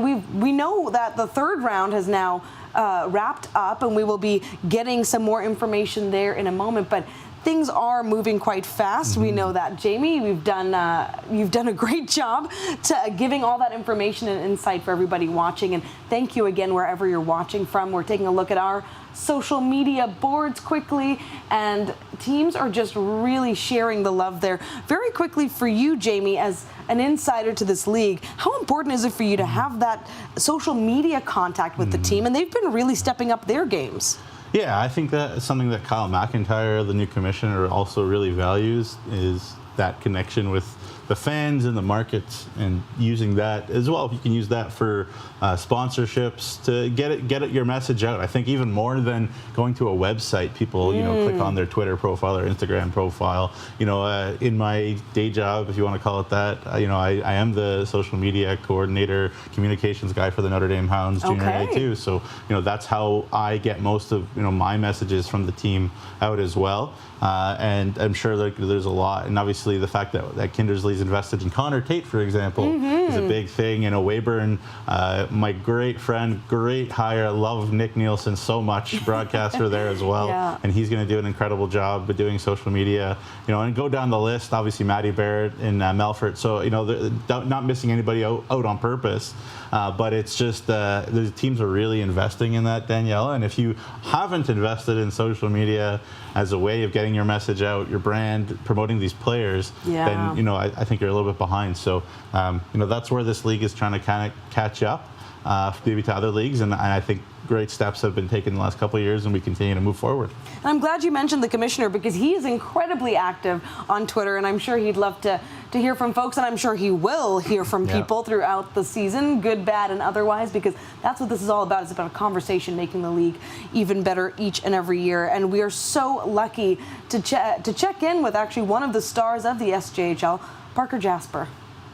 Well, Parker Jasper, great to have you with us today. A big day for so many as they enter the league, but take me back to 2018. That's when you were drafted by the Yorkton Terriers. What were you doing that day? What was your experience like? I was actually at school during the day, and I wasn't really sure where I was going to go in the draft. I talked to most of the teams, and I didn't get a call or anything like that until it actually happened. And then Matt gave me a call, and he told me, and it was kind of one of those things where it's junior hockey, and it's kind of going to be my next path. So I was pretty excited for it. Yeah, very, very cool. And obviously you get to go to a great organization like the Yorkton Terriers. Not only that, but on your pair beside you all year long, one of the real great steady eddies in the SJHL, one of the top players in the league for a while, Tyson Jansen, your partner, and what a pairing you guys turned out to be. But talk about what you learned from Tyson especially, and the other veterans on the Terriers as well, Keyshawn Gervais and Zach McIntyre too, but especially Tyson Jansen. Yeah, I think, I mean, Johnny was a great D partner. He's been in the league for 4 years now. He played. So he kind of showed me the ropes. He kind of told me how it is in the room, how is it on the ice, you know, how to take care of your body, everything like that. I mean, he played when the league was like a lot tougher than it is now. And I think he kind of was one of the reasons he kind of made me the player I am now. And, I mean, he was, for the last 2 years, he was one of the best D partners I've had. And I mean, his communication on and off the ice and his leadership is just unbelievable. Yeah, it's going to be such a strange year in the SJHL with no Tyson Jansen in it. 2001 birth year, obviously, since I've been around. One of my favorite players in the league, to be honest with you, Parker. Again, you got to go back to your past. Connor McGrath, you know, Matthew Perkins, yourself. You know, the list goes on. Atlee Calvert, Moose Jaw Warriors, WHL. Your U18 team back in Moose Jaw AAA was insane, and the impact that a lot of your teammates from that team are having in the SJHL now, Kirk Mullen, is surreal. I'm not missing anybody on purpose, of course, but you know, talk about that group. Why is it? Do you feel like so many of those guys are out there making impact in junior hockey right now? I think, well, Moose Jaw was a great place to play. I mean, Wisey, he did a great job with that there. We were a young team. We came in as, I think we had 18 rookies on that team, and I think everyone just kind of had the same work ethic, and that we wanted to go right past midget hockey, play junior hockey, and then continue on to college. I think everyone kind of had that same work ethic, and we pushed each other every day, and I think that was one of the main reasons we're all kind of exceeding right now. Learned a lot in the league so far, and there's a whole bunch of new guys who will be coming into the league and, of course, coming into the Yorkton Terriers locker room. What do you have to say to them about not only the team culture, the club, but also the community that they're stepping into? I think the biggest thing is just enjoy it. I mean, you only play junior hockey for a certain amount of years till you're 20. So, I mean, time flies by. I mean, I started when I was 17, and now I'm going into my 19-year-old year, and it feels like, I mean, I've only played a year, so it's one of those things where you take it all in. I mean, the locker room's unbelievable. Being a part of the community, I mean, you're pretty much your team's, you're pretty much your community. I mean, everything you're doing kind of reflects on your team, and I mean, it's something that you can't look past. I mean, it's unbelievable to be a part of. I mean, if you have the opportunity to play junior A hockey anywhere, it's pretty unbelievable. Big thanks to Parker Jasper for joining us. Nugsy, you and I, after we did that interview, we couldn't believe what a great, I mean, I don't know, why am I surprised that the guy is so personable and so amazing to speak with, but that is a skill and talent unto itself as well. And the SJHL, I'm going to plug your showcases a bit here, because it's a great opportunity for players to get that media experience, which takes you to the next level when you're a star and you're trying to sell yourself and trying to be that name that people want. So it all comes together here in the SJHL. It's a really incredible league for that. And we also have your third-round picks now. So let's take a look. And Nugsy, you're going to break it all down for us again. Things moving so quickly. So Kindersley opened up the round as they acquired the pick from Weyburn. And they picked up Spencer Chestelowski, skilled forward there. Nipawin getting Cade Hind, who is, again, a hardworking guy, really hardworking, plays smart, physical guy as well. He's going to Warman, so again, going to get some good coaching there. Jake Briltz, Moose Jaw U18, AAA. There's Ronan Buckberger, talked about him. Going to play with his big brother Braxton there in Nipawin, which is nice. The 03 birth year, Braxton was brought over from Blackfalds in the Alberta Junior League last year. Sam Grosso, skilled guy at the Saskatoon River Kings, to Malfort. Ryder Ellis, another PHA, Prairie Hockey Academy, to Larange. Carson Olson will go to Warman, or to Battlefords. He plays for Warman. Jack Jansen, who I talked about a bit. Owen Dyke, again, another Battleford Stars AAA. Mark Belanger, Moose Jaw, young man, again, hard-hitting. Nipawin fans are going to love him. Another Pat C's there, Peyton Kostiak to Humboldt. Played with Humboldt Bronco, projected Humboldt Bronco next year, and Humboldt boy, McLaren Paulson, who's a huge guy, physical guy, and he and Kostiak are going to be Bash brothers maybe at the EPA there in Humboldt. And then they ended up the round with Carter Ralston. So, you know, again, Humboldt really filling the cupboard again with big boys, strong boys, talent just all over the map. And that's what happens when you have, you know, just a ton of picks. And clearly Nipawin, 4 picks in this round too. And if Ronan Buckberger everybody talks about bloodlines. If he can be, like his big brothers, and of course he has lots of family, up there from Saskatoon that have played the game too. You love that. You love those bloodlines. And in Boston, his big brother, the defenseman Braxton, is a forward for Nipawin, but his other brother Boston is a defenseman there for Brooks, going to Wisconsin. If he can be a little bit like Boston, then I'm sure Tad Kozin will be really happy. Hey, a big day for the Buckberger family, I'm sure, and celebrating. Yep. And congratulations again, by the way, to everyone who's been selected, those still waiting. Let's just get everyone on the same page, Nugsy, where we are in the draft. And again, a quick recap on how this draft worked today. Yeah, so the way that this draft works is based on the regular season standings from last year, inverse order from 12th place to first place. The Weyburn Red Wings were the 12th place team. The Estevan Bruins were the first place team. So those picks were owned by those respective teams. We have 6 rounds of 2006 birth year players, guys who played 1 year of U18, and then we'll have 2 rounds of 2007 birth years, gentlemen who have played 1 year of U15. And then they will, look forward to see how this goes and have a debrief, I guess, and see if they like this format. I really do. I come from Ontario. People that come from, Quebec as well, and the Maritimes will be familiar with drafting 15-year-olds instead of 14-year-olds. They have, the OHL Cup in Ontario for the U15 draft. They've got something similar in Quebec, and so it's in the Maritimes. So it's makes more sense to me to see a guy play against 16, 17, 18-year-olds if he's 15 and see if he's good, than maybe just another bunch of 14-year-olds. So I think it's really helpful, and guys right away. And it looks like also we have a trade. Okay, So let's get to it. Yes. It looks like the Estevan Bruins acquired the Kindersley Clippers 4th rounder and took Cale Margolis from the Tisdale Trojans. And again, not a surprise that we're seeing a lot of Tisdale Trojans, team that struggled, gave the younger guys a lot of ice time, and those guys got seen and did well. So, Cale Margolis, another guy got picked. So we're pretty, halfway through, I suppose, the 4th round right now, and it's been awesome so far. A lot of guys that maybe we expected to go have gone. So, it's been great, and lots of talent still available, Daniella. Lots of talent available, and we're seeing on the social channels as well. Congratulations going out. Aaron Tate saying congratulations to Van, well deserved. The Hawks picked a great player and kid, and that's what we're seeing too. That's we haven't been able to get to necessarily all of them, but a lot of comments on the types of people these players are, and that goes a long way. I mean, to me, that means even more in a lot of ways. Like, this person's going to be a phenomenal part of your organization and your community. That's what it's all about. And then, of course, building that on-ice product, getting in those big hits, Nugsy, as you were saying. There's Benny.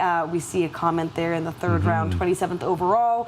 The Millionaires select forward Jake Briltz, and that's what you talked about earlier in the 3rd round there. Yeah, and if there's somebody that knows the Melville minor hockey system and the Melville scene, it is Benny, broadcaster for the Melville Millionaires, and also the Yorkton Terriers, and also the Swan Valley Stampeders. We tease him for broadcasting for everybody if he could, but a great guy, great insight on players from Melville and Yorkton area. So he'll know what's going on there, and Mike Rooney there in Melville really did give opportunity to young players to play. Noah Wills is going to be, if he's back in our league, then an absolute superstar in this league, for example. Lots of opportunity for younger guys there in Melville, and I think people see that, who gets opportunity where, and bring people in, and they'll be happy to come to play for Mike Rooney there in Melville. And Jake Briltz, Trevor Weisgarber has just been a machine producing kids there in Moose Jaw U18. So another one goes to the SJ. Great to see.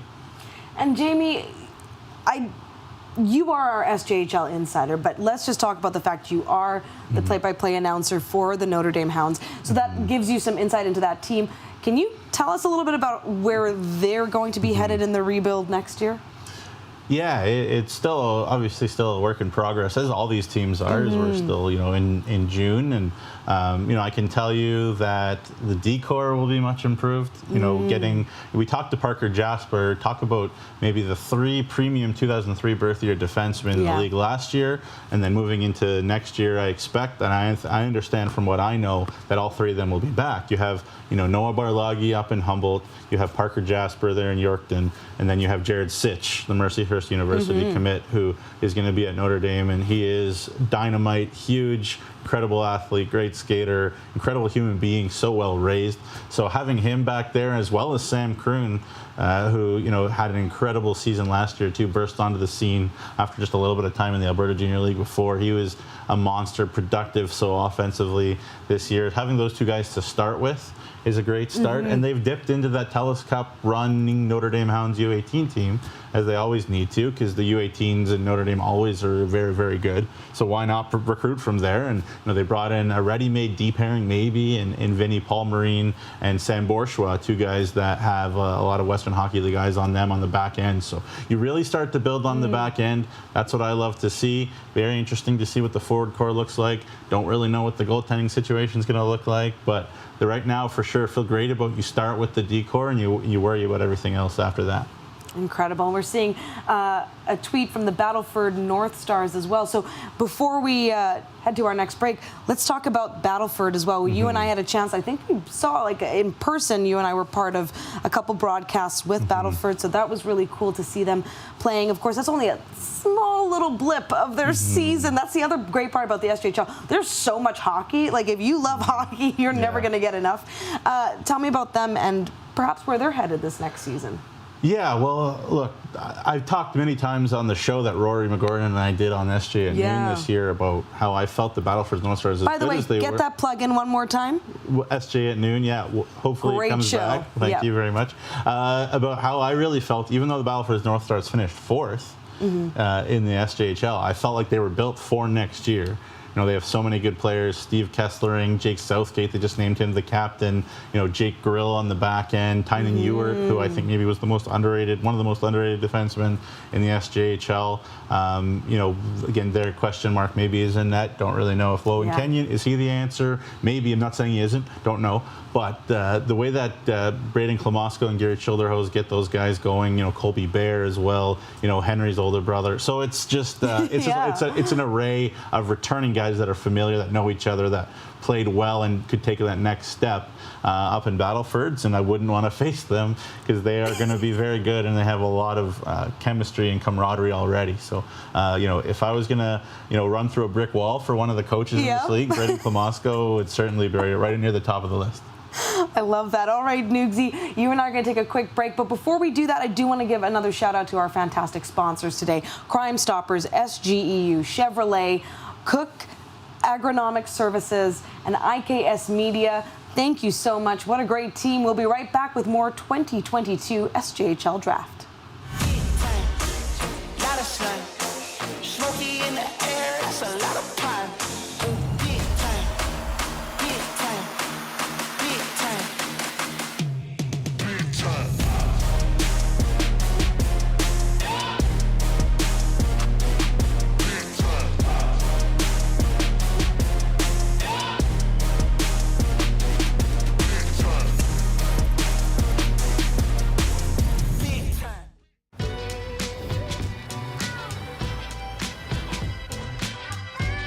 Find random silly moments.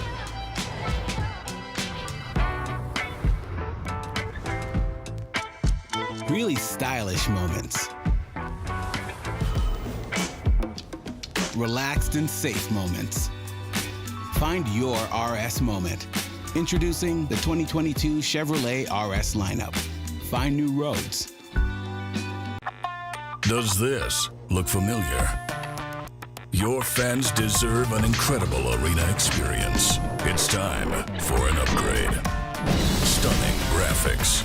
Revenue opportunities are just the beginning with our in-venue display systems and scoring technology. Let us help you find the best solution for your facility. DDG, always delivering the best fan experience. Find us at ddgregina.com. Welcome back to the 2022 SJHL Draft. Producer Clark just walked through here. Wasn't sure if he would make it to the back in time, but this is great. We are live today, and thank you so much wherever you're joining us from. We appreciate it. We know that there have been hundreds of you tuning in. A big day for the draft picks, a big day for the clubs, a big day for the league. Myself, Daniella Ponticelli, so honored to be here alongside Jamie Neugebauer, Nugsy, and I love the first comment that we have up on the board from Austin saying SJ at noon for the win. I did want to touch on this because the league is building, and it comes from grassroots love and passion for things. And Nugsy, you and Rory just do a great job at this, and you have so many great guests. It's very diversified. It's across the league, and it's once a week. Yeah, well, we definitely tried. The last couple of years, we did our absolute best. It was a lot of fun more than anything, and we hope that came through. And, you know, Austin Cardell is a legend, a local hero in Flin Flon. Every Flin Flon Bomber has given him a million fist bumps, giving him the knucks all year, kind of sits behind the glass and you know, where the Bombers come out and just loves his Bombers deeply, and he's been a great support to us. One of those fans that really make this league what it is. So Austin Cardell, you know, Rory and I love you, and thank you so much for your support.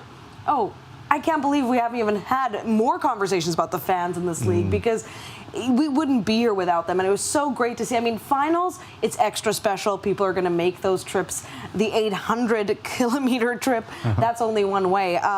But still, the fans are incredible, and they make everything so special. This is what we do this for. So what could you say about the fans of this league? You've been able to travel around, Nugsy. You've been to every barn, right? I have, yes. Yeah. I have, yeah. And, you know, they're awesome everywhere. There's passionate people everywhere. You know, when I moved here from Ontario back in 2017, the passion for junior hockey, grassroots hockey in this province, in the prairies, as well. Got to include you Manitobans in this. There's Manitobans everywhere, people. But I really align myself more with Saskatchewan. Okay, I've been here for a decade, and this is where my love of hockey, football, all that, this is where it grew. So Sure, fair enough. So we do have some fourth-round picks. Please, let's get that to we it. can get into here, and one of them, you know, a guy that played on the Sask U18 AA championship winning team, the Regina Vics. You know, with Dale Durkach, you know, his son played on that team, and both sons, I think, played at an element. The Regina Pats legend, Dale Durkach, his oldest son was a big player on that team, and that's Colton Bridgman, a defenseman who's been around the Regina scene for a while. Another Patsies commit going there next year, and he's going to jump in, I think, to U18 hockey. Really skilled guy, can really shoot. And there's Evan Allen going to Melfort. They're going 41st overall. You know, a really talented guy with great bloodlines. You know, his uncle Chad played in the World Juniors in the 90s in the Drive for Five, and whichever, you know, if you're a fan of Canada hockey, you know, in the 90s, that was the big thing, is can Canada win 5 World Juniors in a row. And so Evan Allen's dad was there. Jonah Marshall, the Moose Jaw U18s, taken by the Flin Flon Bombers. They're in the 44th overall, and Jonah's big brother Luke Marshall on the Notre Dame Hounds U18s committed to Brooks. Not too bad to have a guy go in there and committed as well. So, you know, good to see Jonah, another very, very talented offensive defenseman, moving on. You know, we got, who else do we got here? We got Luke Bourdon, another Tisdale Trojan going to Yorkton. Carson Cater, another one of those Warman Wildcats. And again, another pick that I love from Scott Barney, Humboldt Broncos. I was so impressed by those Warman Wildcats really all year. And Karsten Cater, again, not so close down the road there in Warman. And again, another guy that'll get, you know, bigger opportunity, bigger ice time. And really skilled, and I see finally the Notre Dame Hounds make a pick, and it's a familiar face. Hey, it's a familiar face. It's Bryant Linklater, who was at Notre Dame a couple of years ago, played for the Swift Current Legionnaires, extremely skilled young man as well, and got good ice time there in Swift. And so, you know, happy to see a guy kind of return to his roots there, Danielle. I know you're happy, Nugsy, because the smile has not dropped from your face the entire time. I love drafts. It's amazing. And we will throw up those graphics as we get them, and return actually maybe to some of the other rounds too. But I want to get to some of your social media comments. Chris MacArthur said he drove from Flin Flon for the finals and the Centennial Cup. I do not doubt that. Also giving love, by the way, to SJHL at noon, as Nugsy picks up his earbud. It's so tough. It's tough to juggle things. We are completely live, as you can tell. Also, Faith Jasper. This was a cute one. That Parker Jasper kid sure knows how to interview. Must have learned it from his sister. So proud of you, Parker. I'm sure you are. I'm sure families must be just so excited today. One thing that I appreciated about Parker's interview was he said, I didn't even know I got picked. And I think that that's an experience that some people do have. You've got other things going on. You're in school. Don, Danny Williams saying exciting day for the fellas. It really is for the families too. We haven't even touched on billets and their important role in the league. We'll get to that too. But Nugsy, did you want to round out some of the draft rounds again, just so that everyone can get on the same page? Yeah, sure. So we're 48 picks in right now. It feels like half the Regina Pats Canadians have been taken. Yeah.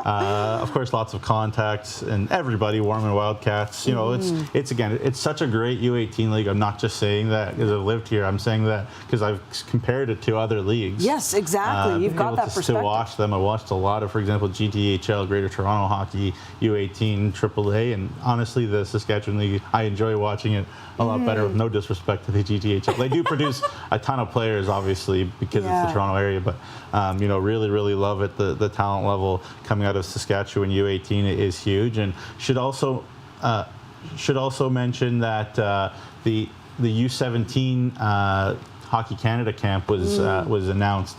Yeah. And so a bunch of the kids that we may see coming up here in this later rounds as guys pick sort of the higher prospect Western Hockey League prospects on the off chance they kind of, you know, come to the SJ instead. We might see some of those names, maybe a goalie. We haven't really seen a goalie, so should be interesting to see you know, when that comes up.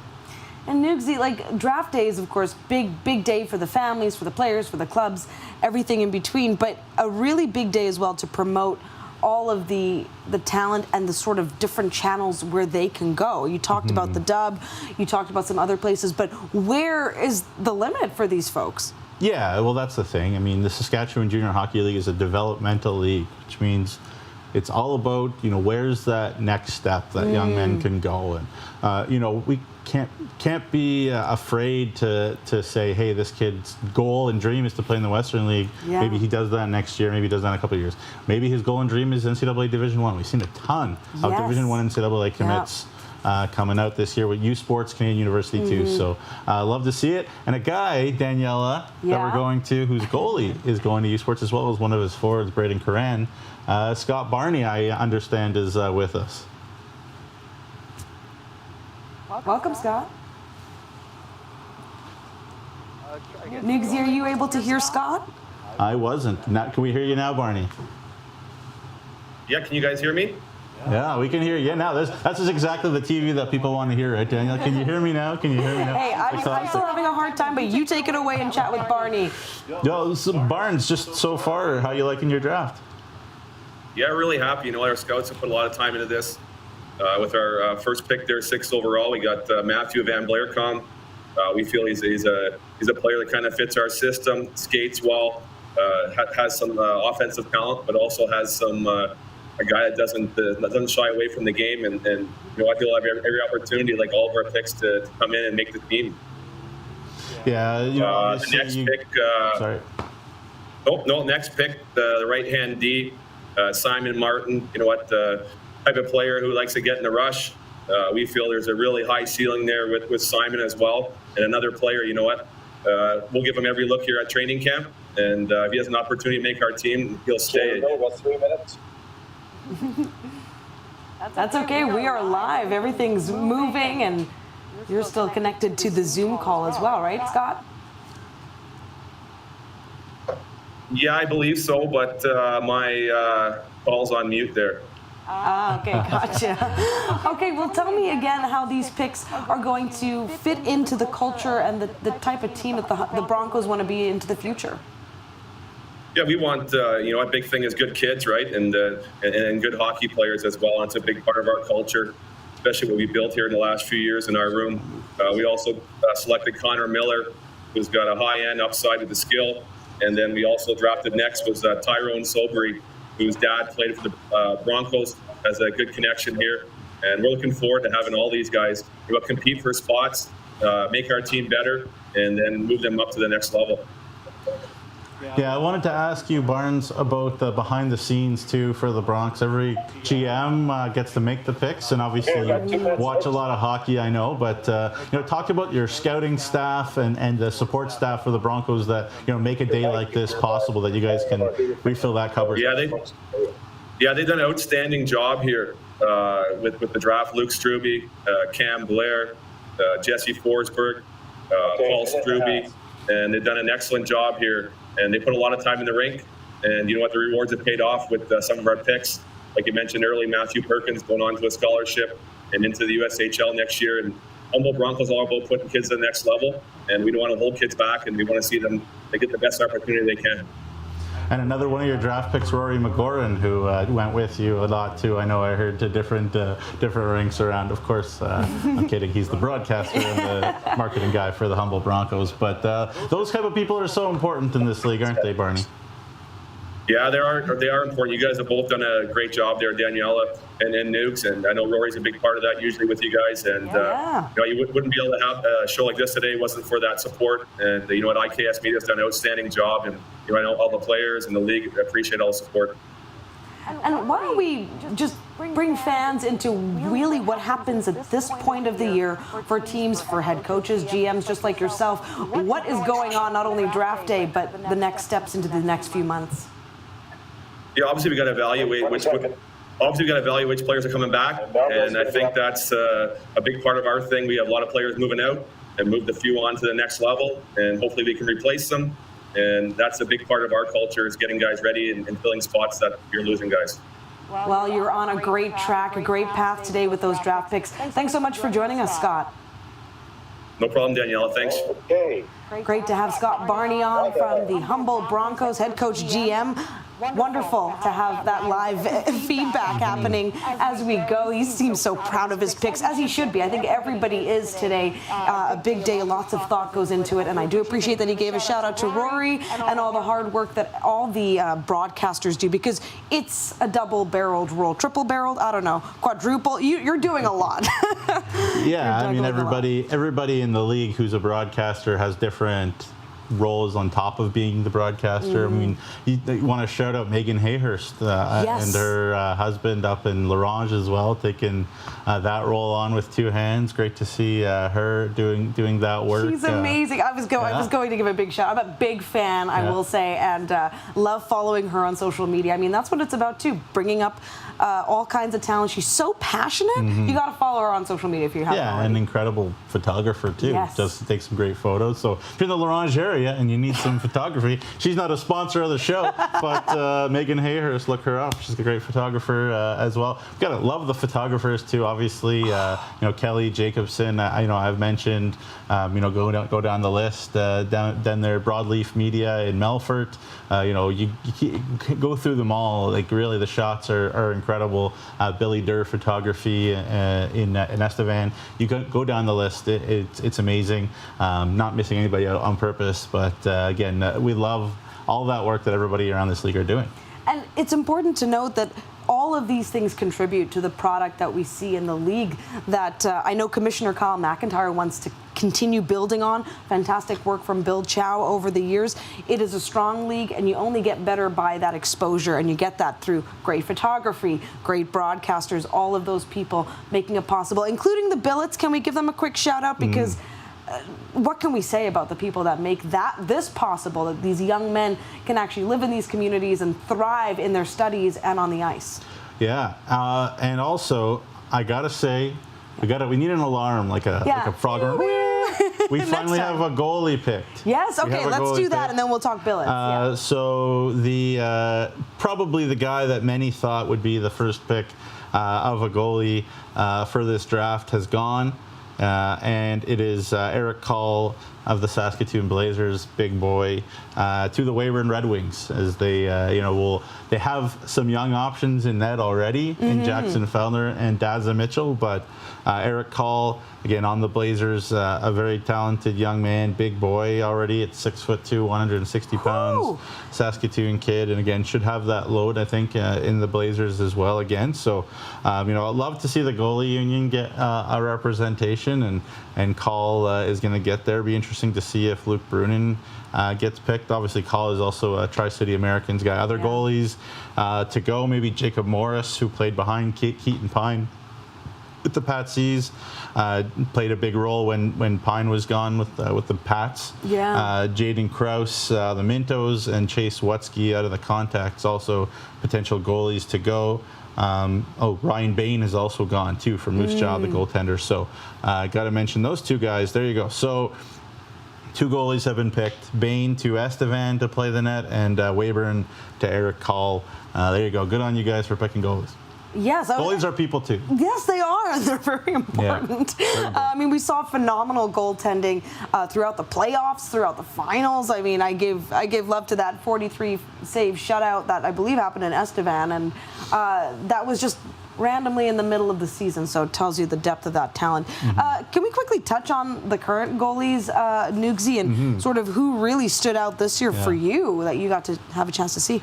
Yeah, well, so there was a whole whack of very veteran goalies, 2001s, and then there was a couple really young guys who were given big loads. So, you know, obviously Race Ramsey and Humboldt won all sorts of awards, goalie of the year, and MVP consideration in CJHL with 40-plus wins in Humboldt.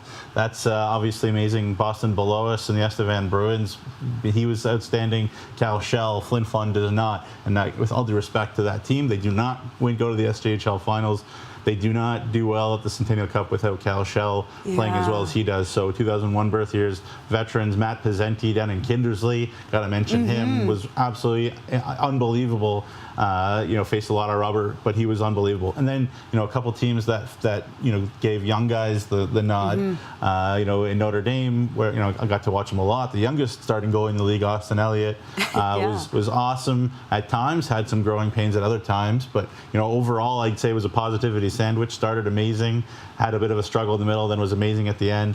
And then, you know, the man who is probably the best young goalie in the league, you know, has to be said is Cale DeVape down in Yorkton, and expect him to be an absolute superstar for them, you know, moving forward. So, you know, big time fan of all those young men, great guys, not, again, leaving anybody out on purpose. But, you know, sort of those guys were the ones that kind of stick out in my mind right now. I mean, if you're goaltending in the SJHL, you're very talented to begin with. But yes, always great to see those goaltender picks coming in. And again, a big shout out to everyone who is commenting on social media. We are live across all the SJHL channels today. I love this one from Ken saying, hey, I just learned there's an SJHL draft. It's all right. This is new territory, and we are so grateful to be part of it. Myself, Daniella Ponticelli, Jamie Neugebauer, Nugsy, and the entire team. Quick shout out to those sponsors once again: Crime Stoppers, SGEU, Chevrolet, Cook Agronomic Services, IKS Media, Connor Tate, and the social media team. Thank you so much for everything that you're doing, and we're going to keep rolling. Are we able to take a quick break, Producer Clark? I believe so. We're going to take a quick break. When we come back, let's do, we'll take another look at the picks so far. We'll throw up those graphics for you just to get you caught up, because we still have some time to go. We'll be right back. Smoky in the air, that's a lot of pine. Big time, big time, big time, big time.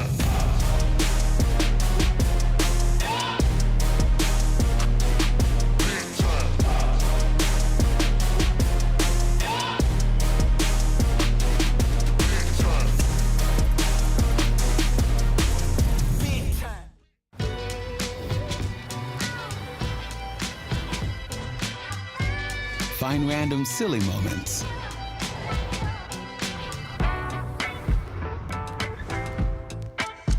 Really stylish moments. Relaxed and safe moments. Find your RS moment. Introducing the 2022 Chevrolet RS lineup. Find new roads. Does this look familiar?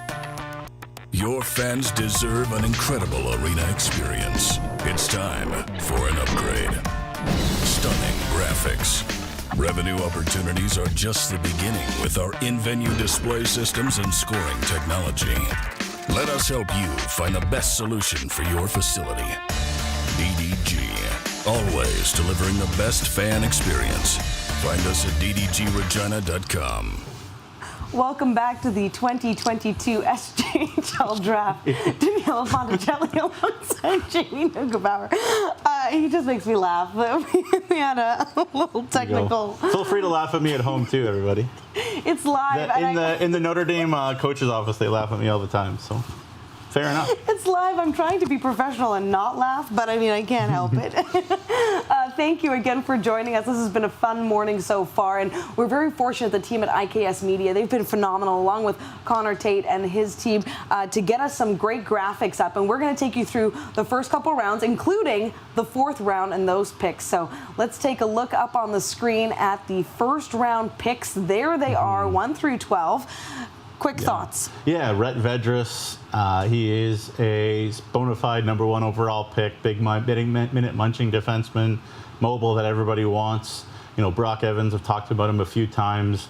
You know, Van Blaricom had a big offensive role for Tisdale at a very young age, and so Humboldt's got a guy who's got some seasoning in him, as well as Cone Senft, and Mike Reagan loves those offensive guys and does a great job with them. And Flin Flon, of course, the great story with Riley Ash, of course, his brother Dylan, you know, passing on as a member of the Melfort Mustangs, and so great to see that family connection stay with Melfort. And now on to round 2. First pick there was Bryce Aikens. Yeah, Bryce Aikens, you know, again, bit of a pest type player. I love that. Brody Skopik, you know, again, can really skate, talented kid too. You know, Tyrone Sobry jumps out to me again, another Humboldt pick, big boy, can munch minutes. You know, Connor Miller, again, to the Humboldt Broncos too. You talk about, you know, a guy that is very, very good, and I think we might be seeing his name in SJHL sort of showcase all-star type situations. Connor Miller, he's that type of skill. You know, if he comes here, so should be interesting to see from that round. And as we move on to round 3, quick note on Tyrone. Of course, his dad Rick played with the Humboldt Broncos. Already some folks on social media asking about, hey, that name sounds familiar. Yeah, you're not wrong. In the mid-90s, his dad Rick was a goaltender. All right, round 3 of the SJHL draft. This is a quick recap before we head into round 4. Number 1, it's the longest name on there. Yeah, Spencer Chostalowski, very skilled guy, put up some numbers this past year with the contacts as well. And again, as he gets more ice time, he'll put up even more. And so, like, Cody Mapes likes the potential there. And Ronan Buckberger, of course, we talked a lot about him with the family line, Boston going to Wisconsin on an NHL sort of potential watch here for the draft coming up too. So we'll see, but lots and lots of talent for Ronan as well. And a couple more million Regina Pats Canadians, Peyton Kostiak. Another one going, and you know, again, Darren McKechnie does an incredible job with his staff there in Regina.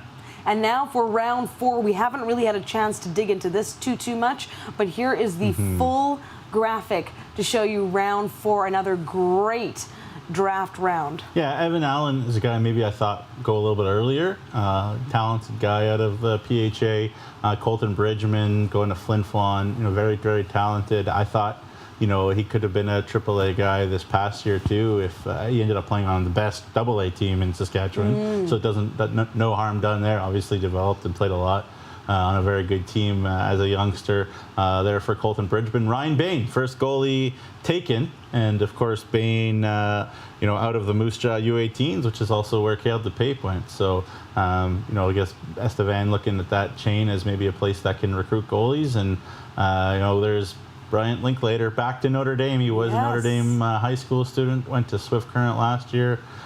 Cousin, I believe, of Logan Linklater, who was on the Kindersley Clippers and went off to the Regina Pats in the dub, but very, very talented kid. So there you go. Very exciting draft. I was going to ask about the Linklater connection there. I was very fortunate to be at Logan's first Regina Pats game where he got to be on the ice. He was great. He fit in so nicely with that team, and again, that's what we're here for. We're seeing that growth and development of the team. Let's talk quickly about the Estevan Bruins and the goalie pick, Nugsy, why that could be important for them.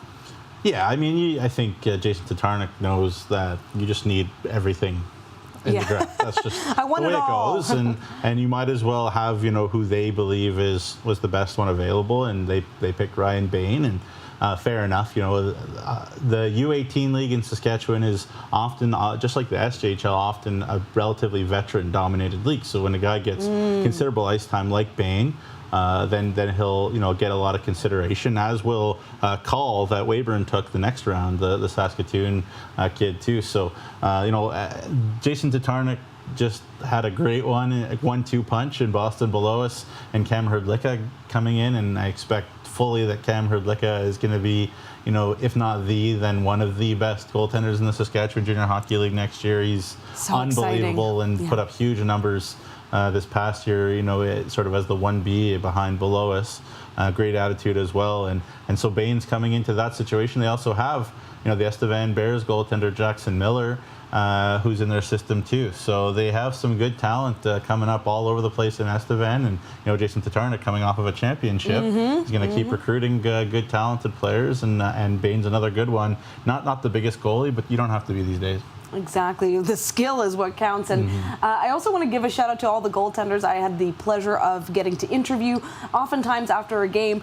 And I always say I'm thrilled to be talking to the goalie after a game because it means that they've had just a standout, amazing game. And they're always fantastic speakers. So shout out to them, and a reminder to the goaltenders coming up, be ready for your moment. When you've had your shutout and you're ready to talk, make sure you make it count because it really is something special. Daniella will be there for you.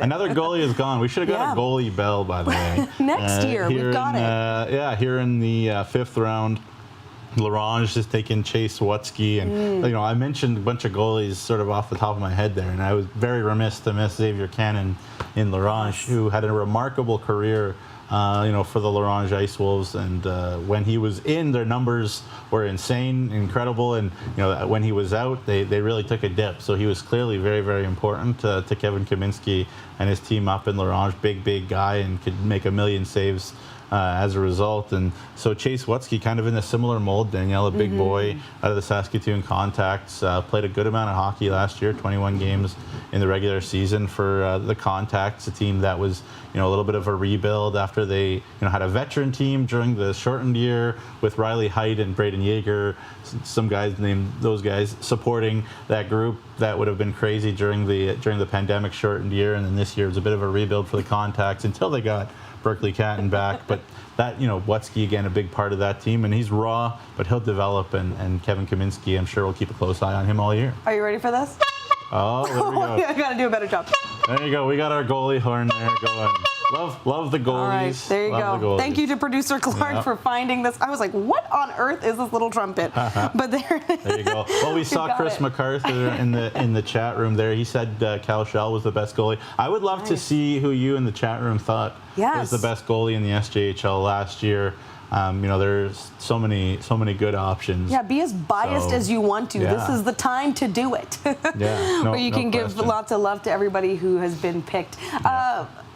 Back to billets. I'm going to bring it. I'm going to return that because it's one of the facets of the league we haven't had a chance to talk about. And Nugsy and I, we don't need to talk about all these things. We just really, really want to. It's such an important part of why we can even be sitting here having this draft discussion in a way that has never been done before. So thank you again to all of our sponsors, and big shout out to producer Clark finding the goalie trumpet horn thing. Maybe you got to give it a squeeze. There you go. I want a gif of that immediately. Okay, but tell me a bit about that. You have a lot of experience traveling around the league and getting to meet people as you go to different communities. Well, I love the touch that the Estevan Bruins did at the Centennial Cup, honoring Melody Pearson there in Estevan. I saw a wall of all the people and all the players that they've billeted over the years at that Pearson home just in Estevan, and it was a huge list.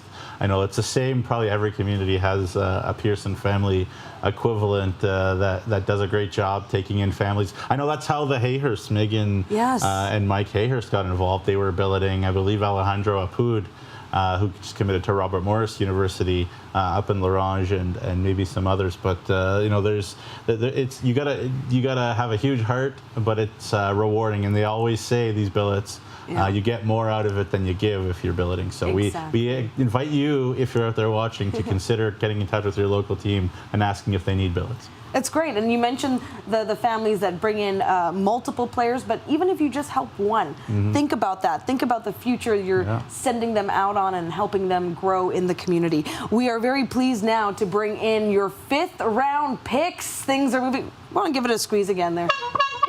There it is, round 5 of the 2022 SJHL Draft. From 1 to 12, here we go. Yeah, so one of the names there so apparently Riley Cragen, who played some Junior B actually with the Regina Capitals, there. Actually went first overall to Melville. But, one name that maybe I expected to see just a touch earlier too, there was Carter Tuplin going to the Kindersley Clippers out of the Estevan Bears. You talk about another truck. This guy hits. It doesn't matter if it's spring hockey, doesn't matter if it's regular season hockey. He's a guy that will compete. He'll do whatever it takes, at camp if it's blocking shots. He's sort of a heart and soul player. Hudson Darby, again, was a name that a lot of people maybe had. A Swift Current guy. I know Kyle McIntyre, our commissioner, he's not biased towards anybody, loves everybody, but he also loves his Swift Current guys. So he was all big on Hudson Darby there, as well as a talented kid. So, there you go, the fifth round. And, I should also mention that Nate Sylvester, another kid that's going to the Pats Canadians next year. So, they continue to be Regina kids aplenty, and you expect that anytime there is a draft, lots of Saskatoon Regina kids. But there you go, Nate Sylvester is another one, Daniella. And it's nice to see those picks now from the LaRange Ice Wolves. We didn't get to see too much of what they were picking a little bit earlier. So 3 in the 5th round. Things are just moving right along in this draft, Nugsy. How are you feeling, by the way, getting to be in the hot seat as the insider and knowing these players fairly well, but you're going to get to know these draft players even better as they come into the league and get going. But how cool is it for you to get to talk about the young men that you get to know from their work on the ice? Oh, it's amazing. There's nothing more wonderful. And I'm sure a lot of hockey people out there agree, than talking about, I saw this guy play, he was awesome. I liked his feet, I loved his hands, I loved his mind. And even more than that, we talked about this earlier, Daniella, just the type of human beings that the Saskatchewan Junior Hockey League have in it, and there's just so many good ones. SK Superfan there. I know who that is, and I don't think I'm allowed to reveal the identity, but thank you so much, SK Superfan. Big win for Canada in soccer yesterday over Curacao. I know SK Superfan's a big superfan of soccer. That's his main sport. Only hockey talk allowed over here. Okay, fair enough. Kind of keep me in line here over here. But so that's the real thing that at the end of the day you remember. You look back, you think about the human connections that you make with players and with staff, with coaches. At the end of the day, we saw obviously with the Humboldt crash a couple of years ago how much outpouring there was in that, and we talk about the Dylan Ash and the Riley Ash and the Ash family, how much that touches people too, and everything that's kind of gone on with the pandemic too, and so that's the real deal here. Is it's more than goals and wins and cups and rings and everything like that. It's the people connections and the human beings that you meet that matter the most in this game, and that's what I'm most grateful for. And I can only say, getting a bit more familiar with the league myself this past season, every single person has been completely welcoming, from the head coaches to the trainers and everything in between. And game day broadcasts are always interesting. We're kind of in your face. We need this person right now. We got to talk to this person. Things are always moving. So big thank you to everyone in the league for being so welcoming and open to that. And by the way, SK Superfan, you didn't actually mention the comment, but I love it. It said, came for Nugsy, stayed for the hockey talk. We're glad to have you along with everyone else watching. We're going to take a quick break. We'll be right back with more 2022 SJHL Draft. Smoky in the air, that's a lot of pine. Big time, big time, big time, big time.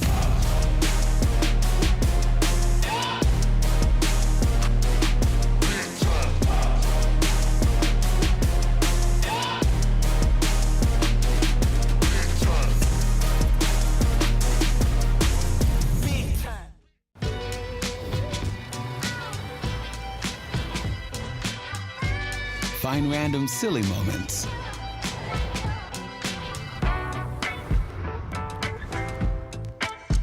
Really stylish moments. Relaxed and safe moments. Find your RS moment. Introducing the 2022 Chevrolet RS lineup. Find new roads. Does this look familiar? Your fans deserve an incredible arena experience. It's time for an upgrade. Stunning graphics. Revenue opportunities are just the beginning with our in-venue display systems and scoring technology. Let us help you find the best solution for your facility. DDG, always delivering the best fan experience. Find us at ddgregina.com. Welcome back to the 2022 SJHL Draft. I'm Daniella Ponticelli alongside Jamie Neugebauer, Nugsy, as we know and love him, here in, well, I guess in studio, but just all around the league. You pretty much know everyone. You're a great guy to be connected to.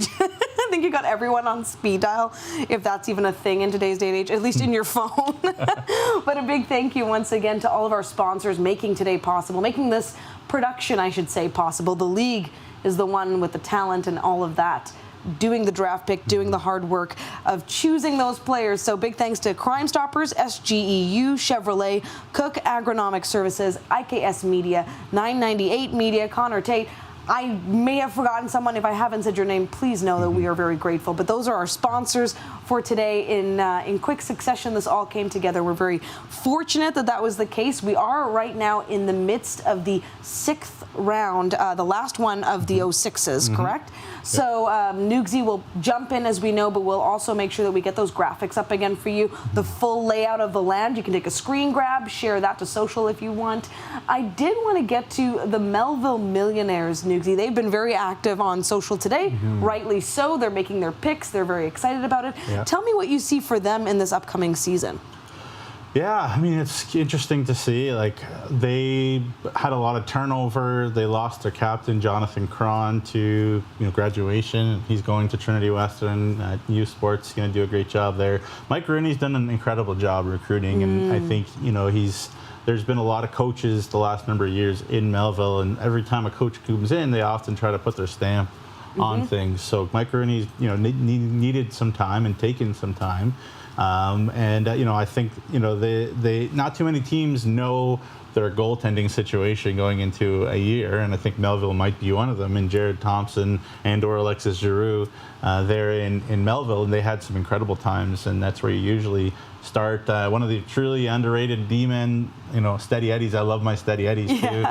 Brecken Den Hartog came in from Whitecourt, and the AJ as well did a great job, and I think Mike Rooney did a great job of restocking the shelves, sending away Nick Porterfield, sending away Jackson Bohan, sending away Zach McIntyre. Got a huge haul for Zach McIntyre from Yorkton as well. So, he did a great job restocking that cupboard. And again, you build around, Nick Samson if he's back, Noah Wills if he's back. These guys, Teberge, and the list kind of goes on. They got a lot of young guys that could theoretically come back for Melville, and only lost 2 2001 birth years. So if they're all back, it's kind of similar to Battleford's. There's a lot of camaraderie and connection. And boy, oh boy, folks, if you can please do me a favor, please, if you can get a ticket to watch Noah Wills play hockey, he is electric. I love him. He puts a little bit of pounds on the bones. I'm talking like a pro skill level. So he's incredible in his mind more than anything. But yeah, they're clearly making a ton of picks here and some good ones. So great job by Mike Rooney. He's a good dude too, and so exciting to see the way that the Mills go the next couple of years. It's amazing, and if hopefully SJ at Noon continues into the next season, we need a Steady Eddies segment from you, Nugsy, just talking about those players that are keeping it good, keeping it consistent. I mean, it is huge for every team. You need those Steady Eddies to get it together. So taking a quick peek at our social comments, I also wanted to bring up the L'Orange Ice Wolves. We talked a little bit about them. We have a lot to say about their broadcasting team. Big fan. The great work up there. So tell me what you see for their season. And also, I want to give a quick shout out, actually, before I jump to you. Sorry. Jordan Fry used to be a great goalie for the Ice Wolves, and he joined the broadcast team too. So, hey, you're just pumping out talent everywhere. But do tell me about the L'Orange Ice Wolves. Yeah, I mean, every year, Kevin Kaminsky, Kyle Schneider, these guys like old teams out there. They like 20-year-olds, and they're like veterans. So again, it's so hard to say, right? Because they did make the move to deal away Nolan Dole, but they have some players in Ty Evans, for example, who's a ready-made first-line center for them that I think there was a lot of back and forth between Melfort and Larange over the trade to get Ty Evans, because I know both coaches love him dearly, and I was super impressed when I saw him play for Larange. The McInnes defenseman there, 2003 as well, or 2002, 2003, youngster coming back too. He's sort of knocking on the door of being an elite defenseman too. What their goalie situation is going to look like. It's kind of a very much an unknown year for me for Larange, what they're going to have next year. But one thing Kevin Kaminski has done, he's been big into culture. The culture of that club up there, they're such a ferocious, passionate hockey team. Whenever they look like they have a lot of fun together. They care about each other. They're deep into the Larange community. They've really embedded themselves in a great way, in a way that that great community hasn't had in a number of years. So love the job that Kevin Kaminski and Kyle Schneider and his staff have done up there. But it's just hard to say right now what they're going to look like. I know for sure they've got first line center, they've got number one defenseman. That's already penciled in. What else? We'll see. I love that. And I also want to call attention to a great comment in from Kevin Henry. Thanks, by the way, for sending this in, saying, such a great idea to get the SJHL doing more of these media promotions. I would like to see the games on TV more, not just hockey TV. SaskTel Max did a really great job with Games of the Week. Good commentary from Jamie, of course, in those games as well. It would help the league to see more of that. Congratulations to all the drafted players and to my son, Dane, going first round to the Stars. I was wondering, Henry, I saw the last day. That's fantastic. Dane Henry's dad giving some love. It's so true, though. This is part of the conversation that we all need to be having about growing the game, making it more successful for the players at every turn. And things like this draft is part of it. And by the way, do you have some of the 6th-round picks? I do. The 6th round is well underway, or almost done, I should say. Dayton Reshney, one guy that I thought maybe would go higher, but again, no drawback. Another PHA kid going to Nipawin, very talented young man. Carson Dyke from Warman, another Warman guy who's going to get more ice time this year coming up. The Estevan Bruins traded with Nipawin to get that pick there in the 6th round. Will there be any skaters left in Warman? Well, they're going to be there. These are still 06s, so most of these guys will either be call-ups. No, I don't know how many. Maybe we'll see a couple, but I don't know how many of these guys are going to be full-time SJHLers next year. But big shout out to the Wildcats. But big shout out to the Wildcats and Courage Bear and his staff do an incredible job up in Norman. The Notre Dame Hounds have made a couple picks. Cooper Bouhay, the brother of Tucker Bouhay, who played a little bit with Melville this past year. Estevan Bears, Lumsden kids, so they're again not going to be too far from home if they decide to go to Notre Dame. So they went there with Cooper Bouhay and Dylan Duzan, who left Notre Dame to go to Prairie Hockey Academy last year and now gets drafted by the Hounds Junior A. So Brett Pilkington and Dion Antison and everybody there in Notre Dame picking people that they know. Bryant Linklater before, as I said, Dylan Duzan going back to Notre Dame as a draft pick there as well from PHA.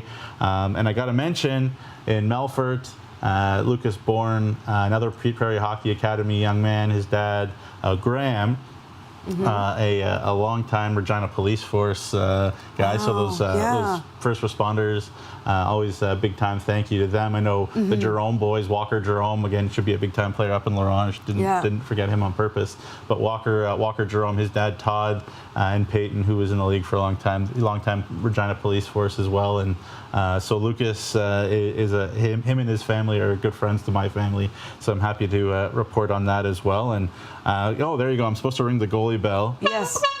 I was wondering because the Notre Dame Hounds have drafted Caden Perron from the Estevan Bears as a goalie as well. So the Hounds getting a goalie there, and Riley Deck, who's going to the Humboldt Broncos as well. Saskatoon River Kings AA goaltender. So there you go. Very cool. I should also mention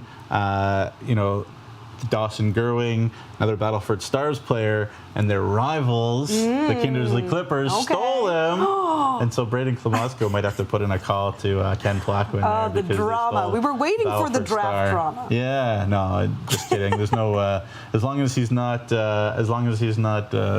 auto protected, it's fair game. But obviously there's a big rivalry between Kindersley and Battlefords, and we love a little bit of juice. Actually, I think we should put that question out there too. What is your favorite rivalry in the SJ? And I mean, as you said, there's a lot of really good ones, so it'd be really great to hear from you. We're going to take a quick break. When we return, we'll have a bit more on that 6th round and some graphics to show you too, to put it all out there as we keep rolling on this amazing morning in the SJHL. This is the 2022 SJHL Draft. Don't go anywhere.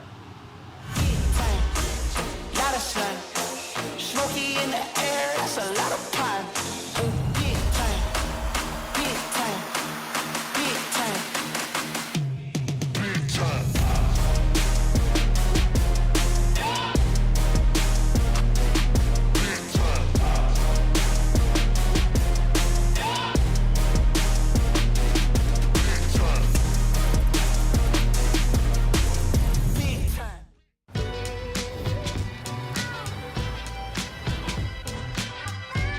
Find random silly moments.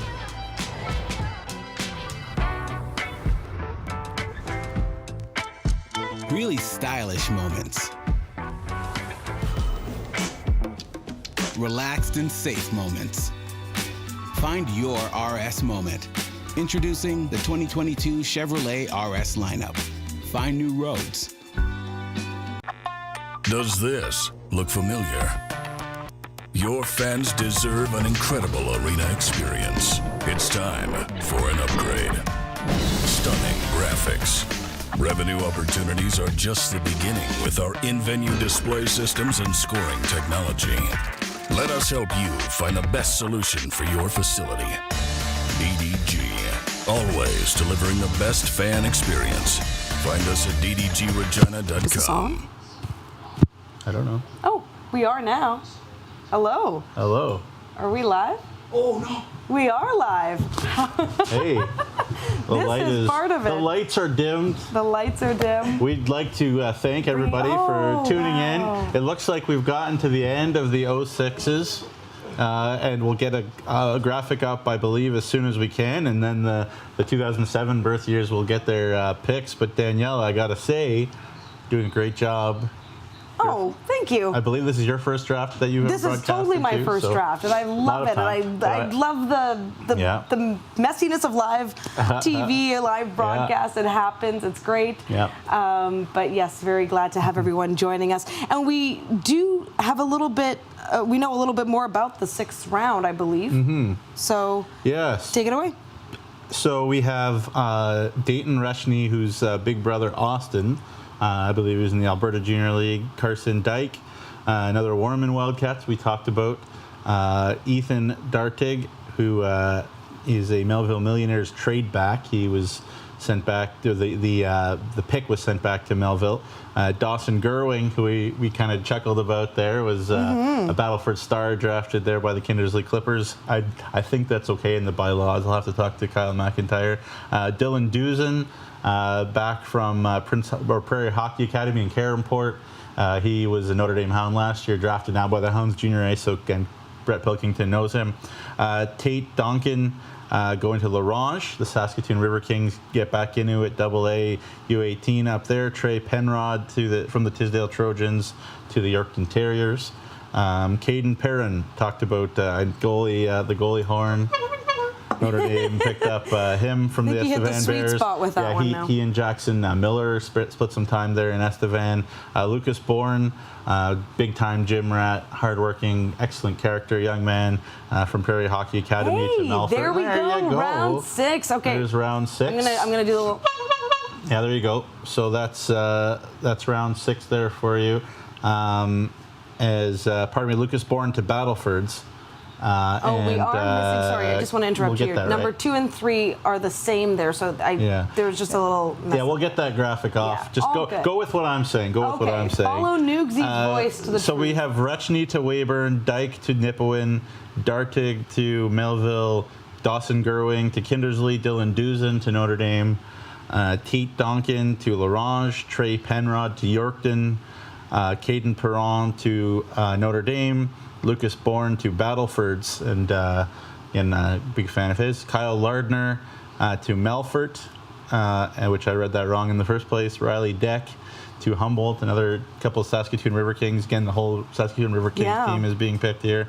And then Turner Knockert, the AA Estevan kid going to Yorkton, is the last 06 pick. But as I said before, if you are a 06 that wasn't picked, don't give up. Go to camps, get in the gym, Keep going. prove these guys Keep wrong. going. Yeah. There's only and so there much you go. room in a draft. Yep. So, don't forget that. And thanks to everyone who is commenting, by the way. We see you. And, of course, the players see the comments, too. They really appreciate all the congratulations. I do like that Ryan let us know Yorkton Melville, great rivalry. Yeah. You're certainly right about that. Producer Clark, how about we just slowly roll up those draft pages once again, starting from the very first round. Yeah, the first overall pick. Let's take a look at this. Yeah, there you go. Rhett Vedras. They knew about him, obviously, that they were going to pick him. They were on the clock, a while ago. So they definitely took their time and thought about it. And I talked to Cody Mapes, and you heard the interview. Definitely lights up. 6'2", 6'3", great skater. He says elite skater, played big minutes. I think a lot of teams are going to be very happy. There are guys that I think can play significant minutes as APs, affiliated players, I should say, next year. Maybe a guy or two could make it. We saw a couple 2005s get ice time. Daniella last year, and Ty Mason to Weyburn, and Carter McKay in Melville. But there you go, round one. And I do want to call attention to Don Williams also saying, even if you are drafted, the work doesn't end. That's totally true. Right. We're talking about all the players who maybe didn't make it in this time. You got to keep going. Everybody has to. It doesn't stop. In fact, the pressure's even just more intense. But this is amazing. Round one, full 6 rounds have been done. Here's another look at round 2. And we'll kind of move through these a little bit faster, but great picks once again in round 2, starting with Bryce Aikens, going to Cole Keane. They're a great class into round 3, starting with Spencer, and then Carter, and then into round 4. Yeah, I should also mention from that round 3, Chestalowski is a Kindersley pick and not a Weyburn pick. Okay. There you go, just an update. Hey, we're rolling through it live. This is round 4 here. Colton Bridgman. Yeah, Evan Allen, the guy that maybe I had going a little bit higher, but there you go. And then Ryan Bain, the first goalie in the goalie union there to get excited. Carson Cater was a huge part of that Ormond AAA team. That went round 4, maybe a little bit later because maybe he's got some eyes on the dub. But again, Humboldt, a great option for him. And Logan Linklater's cousin Bryant back to Notre Dame, one of 2 guys to go back to Notre Dame. Jonah Marshall, I know that a lot of people had their eyes on him. His big brother really grew and developed very well, and now a Brooks Bandits commit in the AJHL. And commit to Providence. 5 here. Yeah. So many great names. Yeah, there you go. We got Hudson Darby, who's another guy that people had going really high. Bruce Bowen, again, very much a Battlefords type player, north-south, physical, smart guy. And Nate Sylvester going to be a patsy. You're going to learn from Darren McKechnie. Next year, another skilled defenseman alongside Colton Bridgman, who we saw in the previous round.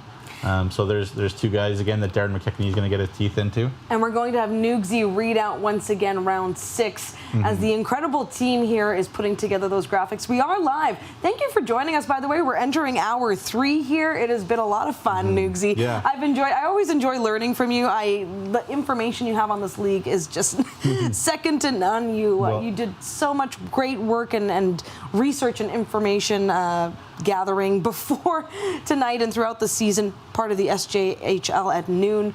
I guess that's a big part of your life is just constantly collecting information. Yeah. Well, and with that, I mean, no broadcaster, whether it's even an Elliot Friedman or a Gord Miller or any of these guys, they can't just do it alone. No. They need people to help them. They ask questions and get help. And I could shout out tons and tons of people who I've asked questions to and have been so generous with their time. Notre Dame Northern Scout Trevor Sabo helped me out a lot preparing. Nick Nielsen keeps pointing out that I'm getting the Weyburn picks wrong. Dayton Retchney is going to Nipawin. Yeah, Nicky Nielsen, I shouted out how much I love him earlier, and he's helping me out. So you're a beauty, Nicky Nielsen. And I talked to Cody Mapes just quickly about bringing Nick Nielsen back in, where he was the broadcaster in Kindersley last year. And he said, "How could we not?" That's a good point. Everybody loves Nicky Nielsen. He's like everybody in the league's little brother. I also want to shout out the fact that the commissioner Kyle McIntyre keeps calling you the SJHL's Elliot Friedman. So I like that a lot. That's very, very kind. I do my best as one of many people around this league who work with, I hope, passion and have a lot of fun. Yeah, it's just an absolute treat to bring you guys this draft and talk about these kids. And let's talk speaking about of round kids, 6, yeah. Yeah, round 6. I went through it there. Just quickly again, Dayton Reshny to Nipawin out of PHA, Carson Dyke from the Warman Wildcats. He goes to Estevan. Ethan Dartig from the Estevan Bears. He's going to go to the Melville Millionaires. Dawson Gerwing, keep making the joke about how Kindersley drafted a Battlefords kid. Dylan Duzin to Notre Dame out of PHA. Tate Donkin to Larange out of Saskatoon. Trey Penrod, Tisdale Trojans kid, going to the Yorkton Terriers. Caden Perron, another goalie of the goalie union out of the Estevan Bears, to Notre Dame. Lucas Bourne to Battlefords. Kyle Lardner to Melfort, Riley Deck to Humboldt, and Turner Knockert to Yorkton. So there you go. Okay, 06s are done. We actually do have 07 picks coming in. We do have some 07 picks coming in, as you said. Yep. So let's talk about that class and what we're kind of expecting from there. So I should explain again. There's 2 rounds of 07 picks here now at the end of this draft, and that's as legitimate of a draft pick as the 06 picks. There'll be, I'm sure, more time to pick 07s maybe at a later draft date. We'll see what happens. But I should also mention, and it's important to mention, that the 07 draft has already happened as well in the Western Hockey League. So the guys that are picked here, some of them might also have Western Hockey League connections too. So these are guys that played AA U15 in Saskatchewan, or also CSSHL Prep, which is the sort of the secondary school prep school league, mostly in Western Canada, going on right now. A lot of them in BC, a couple in Alberta, here's Saskatchewan as it continues to grow. So 07 birth years getting their time right now. That's amazing. And again, a big congratulations to all the 06s who have been selected this year. It's just incredible. We've been able to touch on quite a few of the teams. I haven't asked you about the Clippers, the Kindersley Clippers, who I was very pleased and honored to call a game for. That was a really big deal, and it was just so great in that barn. In fact, I remember us driving up there. It was a very cold day, big storm, as you have in Saskatchewan. That's the other side of the SJHL. These teams are hardy. They will travel through whatever they can. But tell me about the Clippers and what you sort of expect this next season. Yeah, well, again, Ken Plaquin getting his first full season go around. A couple coaches in the league, bunch of coaches in the league, because of the pandemic, kind of lost out on their very first season being a full season, so had to adjust. And same with Brett Pilkington and Mike Rooney, and I'm not forgetting anybody on purpose, but you talk about Ken Plaquin. He did a great job, first of all, tapping into some of his Calgary connections, because he's a Calgary guy. Matthew Mazzochi and Aiden Bangs, these guys can come back. Charles Obobaifo, if he can stay healthy, he can be a real impact player, I believe, next year for Kindersley. And the best thing about Kindersley, to me, is they've really retooled their D-core. Did a great job bringing in, Morton there from Nipawin, and Liam Bell from Nipawin, and Braden Cook there from Melfort. And sort of starting a foundation there. Is Brett Sweet the answer in net to replace Matt Pizzenti? We'll see. One thing about that is Brett Sweet in net did get lots of opportunity with some injury issues to Matt Pizzenti over the course of the year for Kindersley. But I love that rink, the West Central Event Center. And I love that rink. I love the people of Kindersley. They're so warm.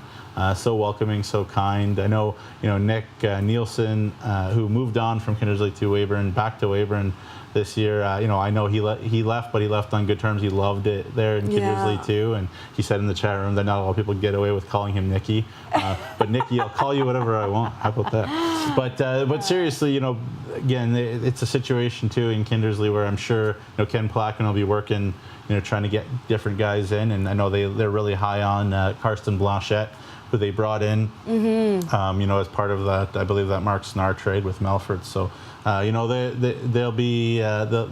done a nice job accumulating young assets there in Kindersley, and I think Ken Plaquin will be hoping that this year will be the big one for him and Kindersley Clippers.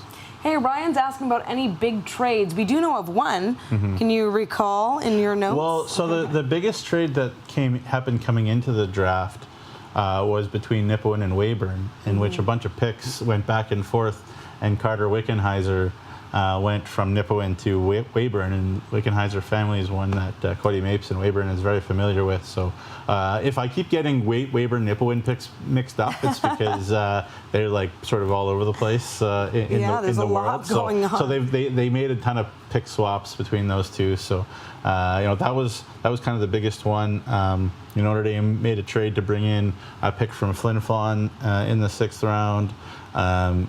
There was nothing too major in terms of like players moving back and forth as far as I've been able to see, but that's a great question, Ryan G. Thank you for it.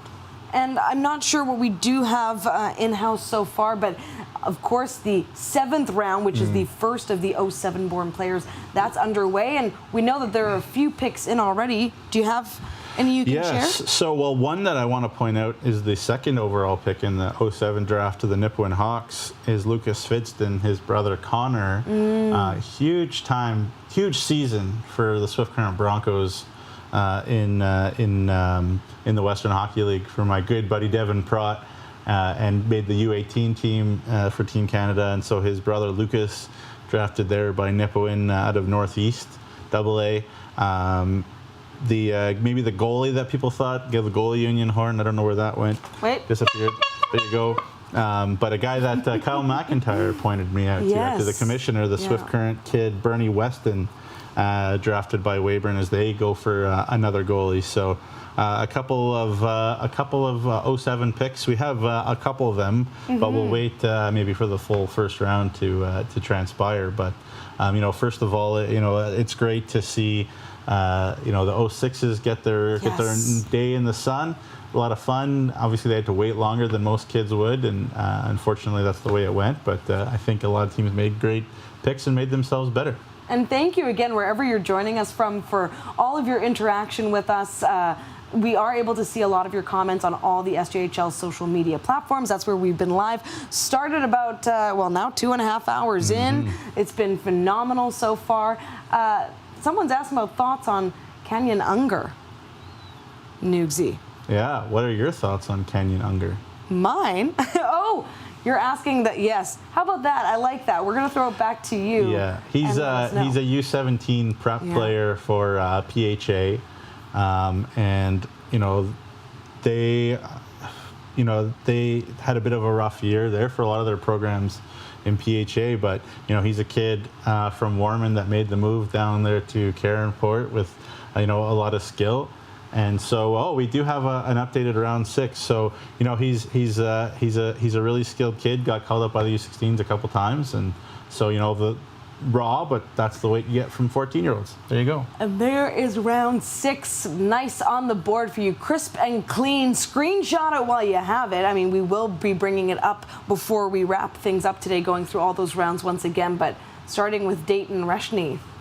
Yeah, there you go. So Rechny, I believe, is actually a Nipawin pick. So I'll get that cleared up here. That is correct. Yeah, Rechny is actually a Nipawin pick. As again, the people making the graphics and myself both confused a little bit. So there you go. We apologize for that. And everyone is working so fast. We're live, as you know. Hey, Connor Tate's got a ton on the go. So thank you so much. He's an incredible media guy at what he does. So grateful that he's around and working for the league now a little bit here, and does an awesome job. So there you go. But there you go. Dayton Rechny to Nipawin. Carson Dyke, one of my Warman kids that I love always. Big fan of that team and what they're going to be. Dyke, Portland 6th rounder as well, and Portland seems to pay a lot of attention to Saskatchewan too. Ethan Dartig from the Estevan Bears to Melville. Dawson Gerwing from the Battleford Stars AAA to Kindersley. Dylan Duzen, who is extremely skilled. Duzen and Linklater together at Notre Dame were a real dynamic duo. So the fact that the Hounds get those two guys in their draft fold is pretty nice. Tate Donkin from the River Kings to Larange. Caden Perron to Notre Dame as they get a pick from Flin Flon, a goalie. Lucas Bourne to Battlefords, the son of the Regina police officer. Kyle Lardner to Melfort out of the River Kings, and Riley Deck to Humboldt, and then Turner Knockert to Yorkton out of Estevan AA. So there you go. So nice. And we will, when we return, by the way, we'll have even more. We'll break down and recap, of course, all of the picks from today. A big day for those players, the clubs, the league overall. This is the 2022 SJHL Draft. We'll be right back. Lot of sun, smoky in the air, that's a lot of pine. Big time, big time, big time, big time.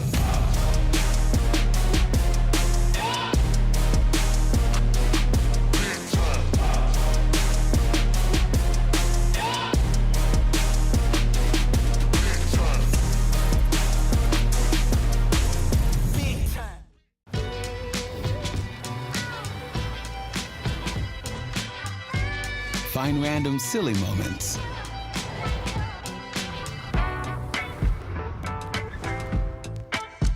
Really stylish moments. Relaxed and safe moments. Find your RS moment. Introducing the 2022 Chevrolet RS lineup. Find new roads. Does this look familiar? Your fans deserve an incredible arena experience. It's time for an upgrade. Stunning graphics. Revenue opportunities are just the beginning with our in-venue display systems and scoring technology. Let us help you find the best solution for your facility. DDG, always delivering the best fan experience. Find us at ddgregina.com.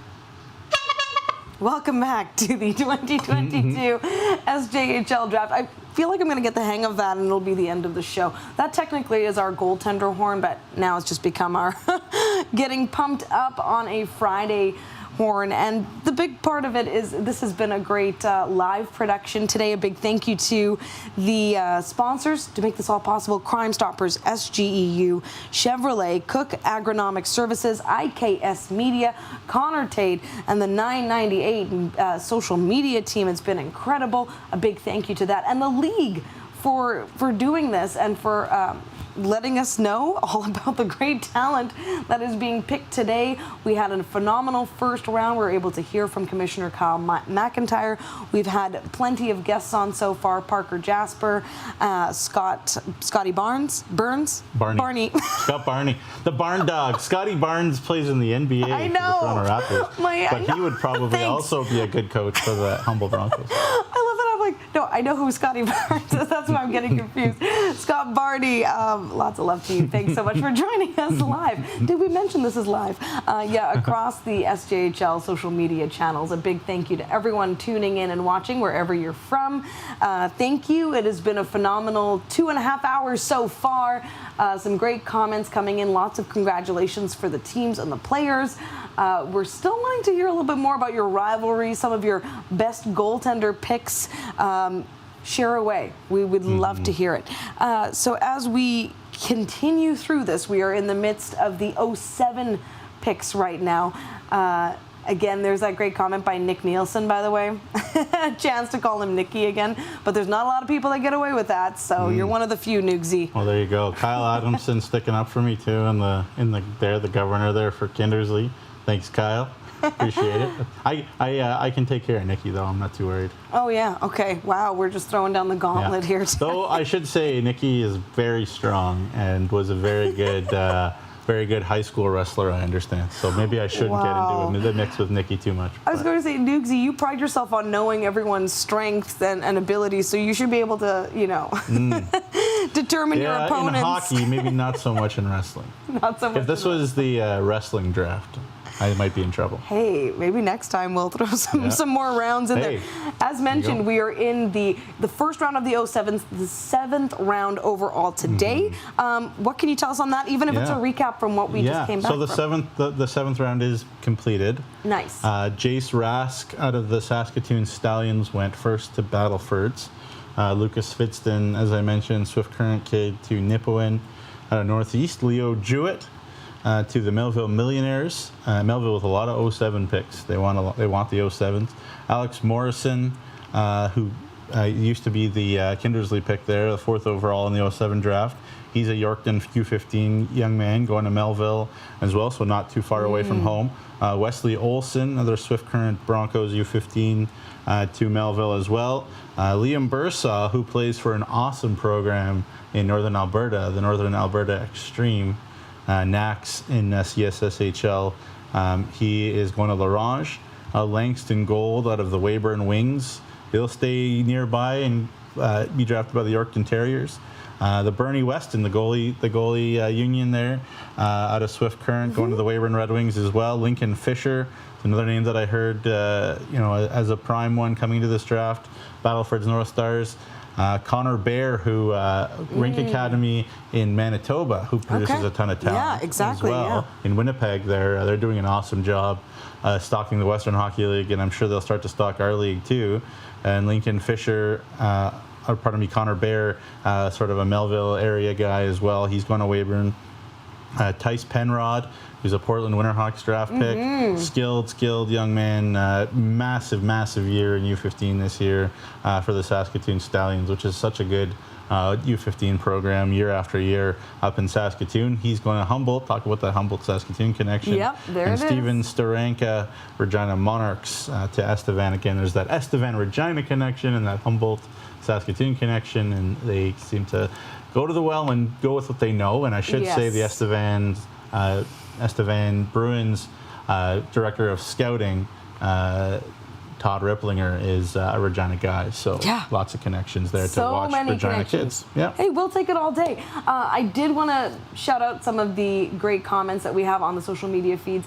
Tabitha letting us know, keeping us honest here. Bain is actually going to Flin Flon, not Estevan. That was in a graphic. So thank you for that, Tabitha. Great keen eye. Important to get that correct. Flin Flon, obviously very excited to have Bain there. And then Terry Joy Olson, thanks for this. Best goalie, Race Ramsey. But honestly, there's a bunch of great goaltending, she says. So that's amazing. Again, we're seeing lots of congratulations coming into the players. So I implore the players to go check out those feeds when they have a moment to really take in today and what it means to find their new home. Potentially, they're not going to jump right in right away if you're the 06s, but it's coming. Yeah, I should mention, and Terry Joy also, thank you for mentioning Race Ramsey again. I think one of the things that Kyle McIntyre and I talked about was the commissioner of the league was that he wants them there also to be an established connection and development of communication with U Sports, Canadian University of Hockey.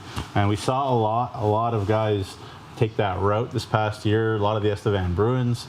You think about Mark Rumsey going to the University of Saskatchewan, Eric Pierce and Eric Hauk, the Erics, going to the University of Regina, and Olivier Pouliot to Lakehead. The list kind of goes on, and same with Braden Curran, I think, to Ontario Tech, Race Ramsey to Humboldt, going to University of Toronto, pardon me. So, I think it's a great league, the U Sports level. It's a great level. Guys are going pro, not just after their 4 or 5 years of finishing their schooling early. They play 1 year of U Sports, kind of like you do with other leagues, and you move on, and U Sports just continues to get more eyeballs on it. So I think it's great that Kyle McIntyre is valuing that relationship.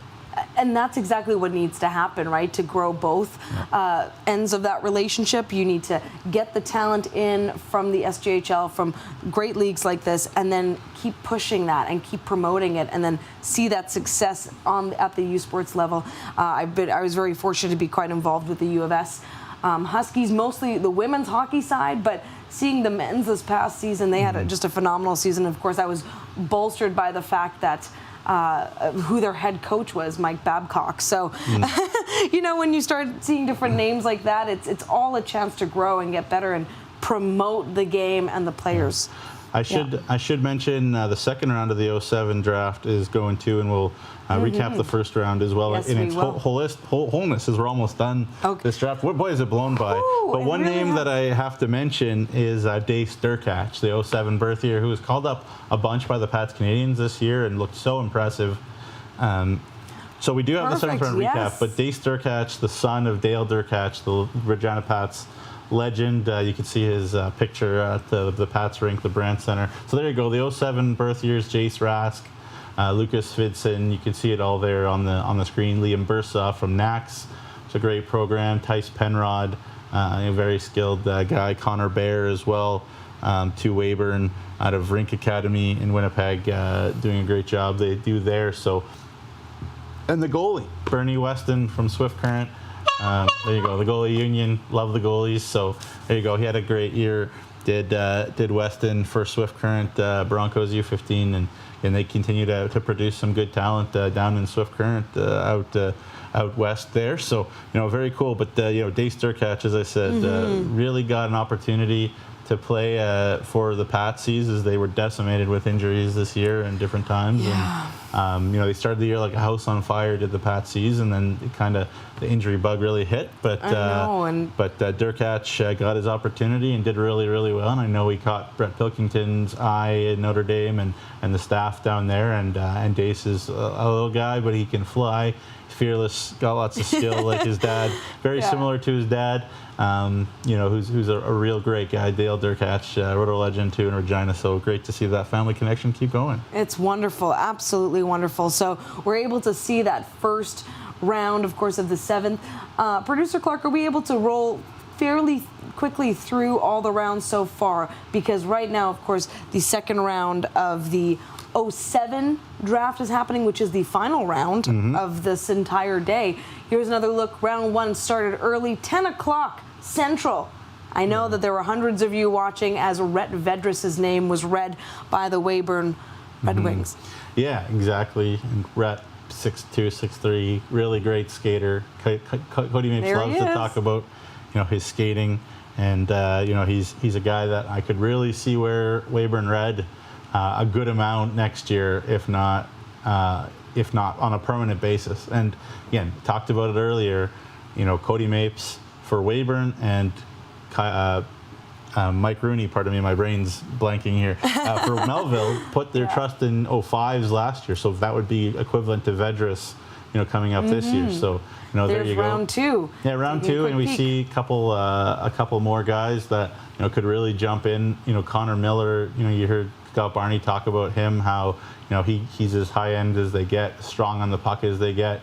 Tyrone Sobry, big minutes guy as well, defenseman on the back end. Sam Russo, didn't really talk about him with L'Orange, but again, a hard-nosed guy, exactly what Kevin Kaminski always wants. There's round 3. There's round 3. Peyton Kostiak, again, got some good minutes with that injury problem with the Patsies. He's a guy that I like a lot. Jack Jansen, a real buzzsaw. I think maybe his size has held him back a little bit, but he continues to grow. And again, Ronan Buckberger, Boston and Braxton's little brother, and will play with his big brother Braxton, make travel easier for the Buckberger family going from Saskatoon to Nipawin. A quick recap here, of round 4. Sorry to just keep going here. Evan Allen, keep rolling. Going there to Melford. I think that might be a steal of the draft. Morgan Tast. Yeah, you've mentioned that one quite a bit. Yeah, you very really highly thought of out of Prairie Hockey Academy. And Ryan Bain, I've been told that he's going to Flin Flon and not Estevan, but the first goalie to go, Karsten Cater, continue to have big roles again as injuries maybe hit Warman at different times this year. So he's a big player. Bryant Linklater, back to Notre Dame, very talented young man too. Saw him at a showcase a couple of years ago too. You'll get to know. Has that connection. So we'll see. Yeah, you never know, obviously, but it's really cool to see there. Into the final 2 rounds of the 06 draft year. Round 5, starting with Riley, and then finishing off with Cade Stringer.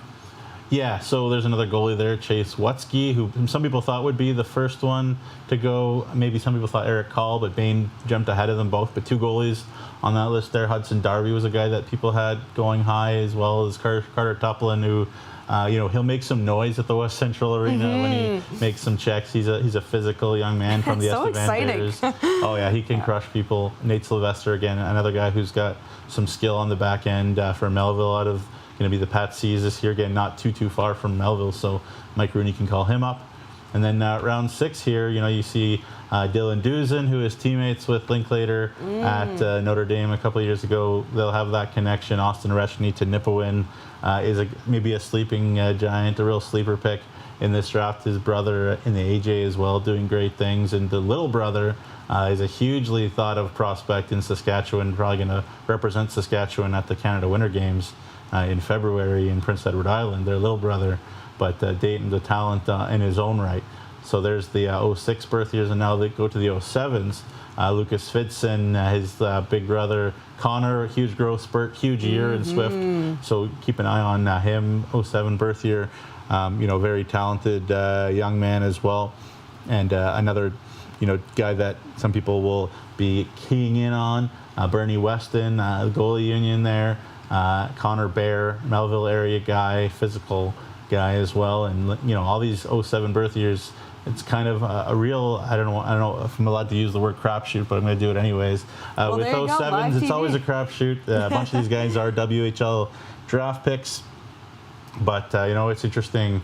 I thought maybe someone would take a swing, maybe not at, maybe if you're going to ask me something that maybe surprised me, that people didn't take a swing at, like a Luke Brunin in net, or a Moreau's up front, or even Berkeley Catton, though, he's pretty grounded, I'm pretty sure, at the Spokane Chiefs now.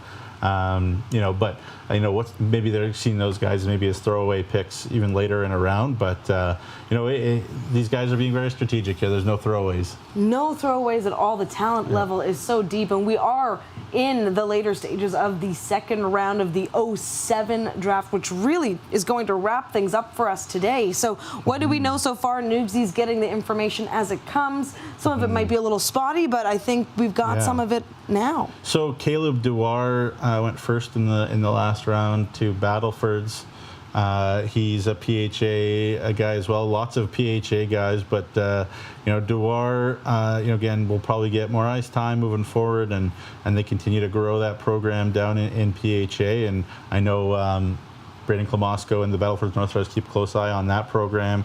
Tegan Shemchizhin out of the Martinsville Marauders, a highly thought of young man, to the Humboldt Broncos. He went the third overall in that second round of the 07 draft. Kaylin Simmons from the Prince Albert Pirates. Dave Sturkach, really excited. If I could put my Notre Dame hat on for a second. Very excited. Thank you that Dave Sturkach is in Notre Dame Nation now. I know he's a guy that Brett Pilkington knows as well from Brett working with that Canada Winter Games team, the 07 team. So, he's got that connection there, as well as with Darren McKechnie, who's been involved with Team Saskatchewan as well. And I'm sure Durkach will play for McKechnie next year with the Pat C's.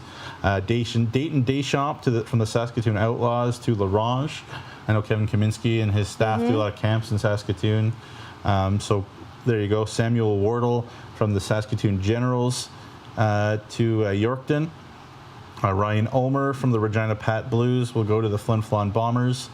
Keegan Nash, who again, I guess it's a bit of a reverse. Here we go. So Battleford. Okay. So Kindersley picked Gerwing earlier, and now Battlefords is punching back, taking West Central's Keegan Nash. Of course, West Central plays at the Kindersley rink there. So Keegan Nash going to Battlefords. Owen Nelson from the PA Pirates to the Melfort Mustangs.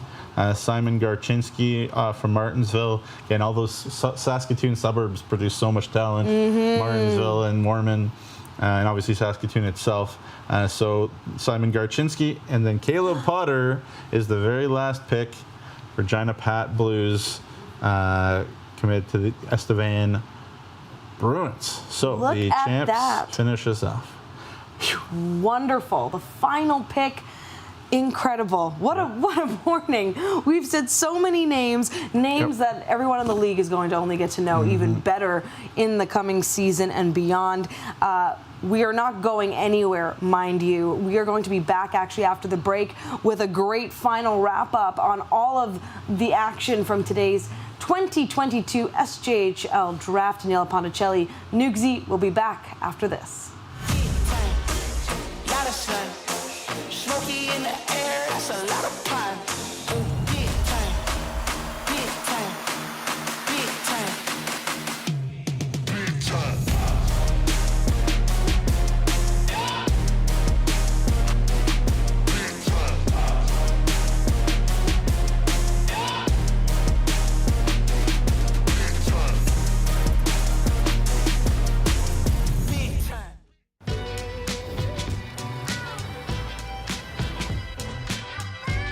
Find random silly moments.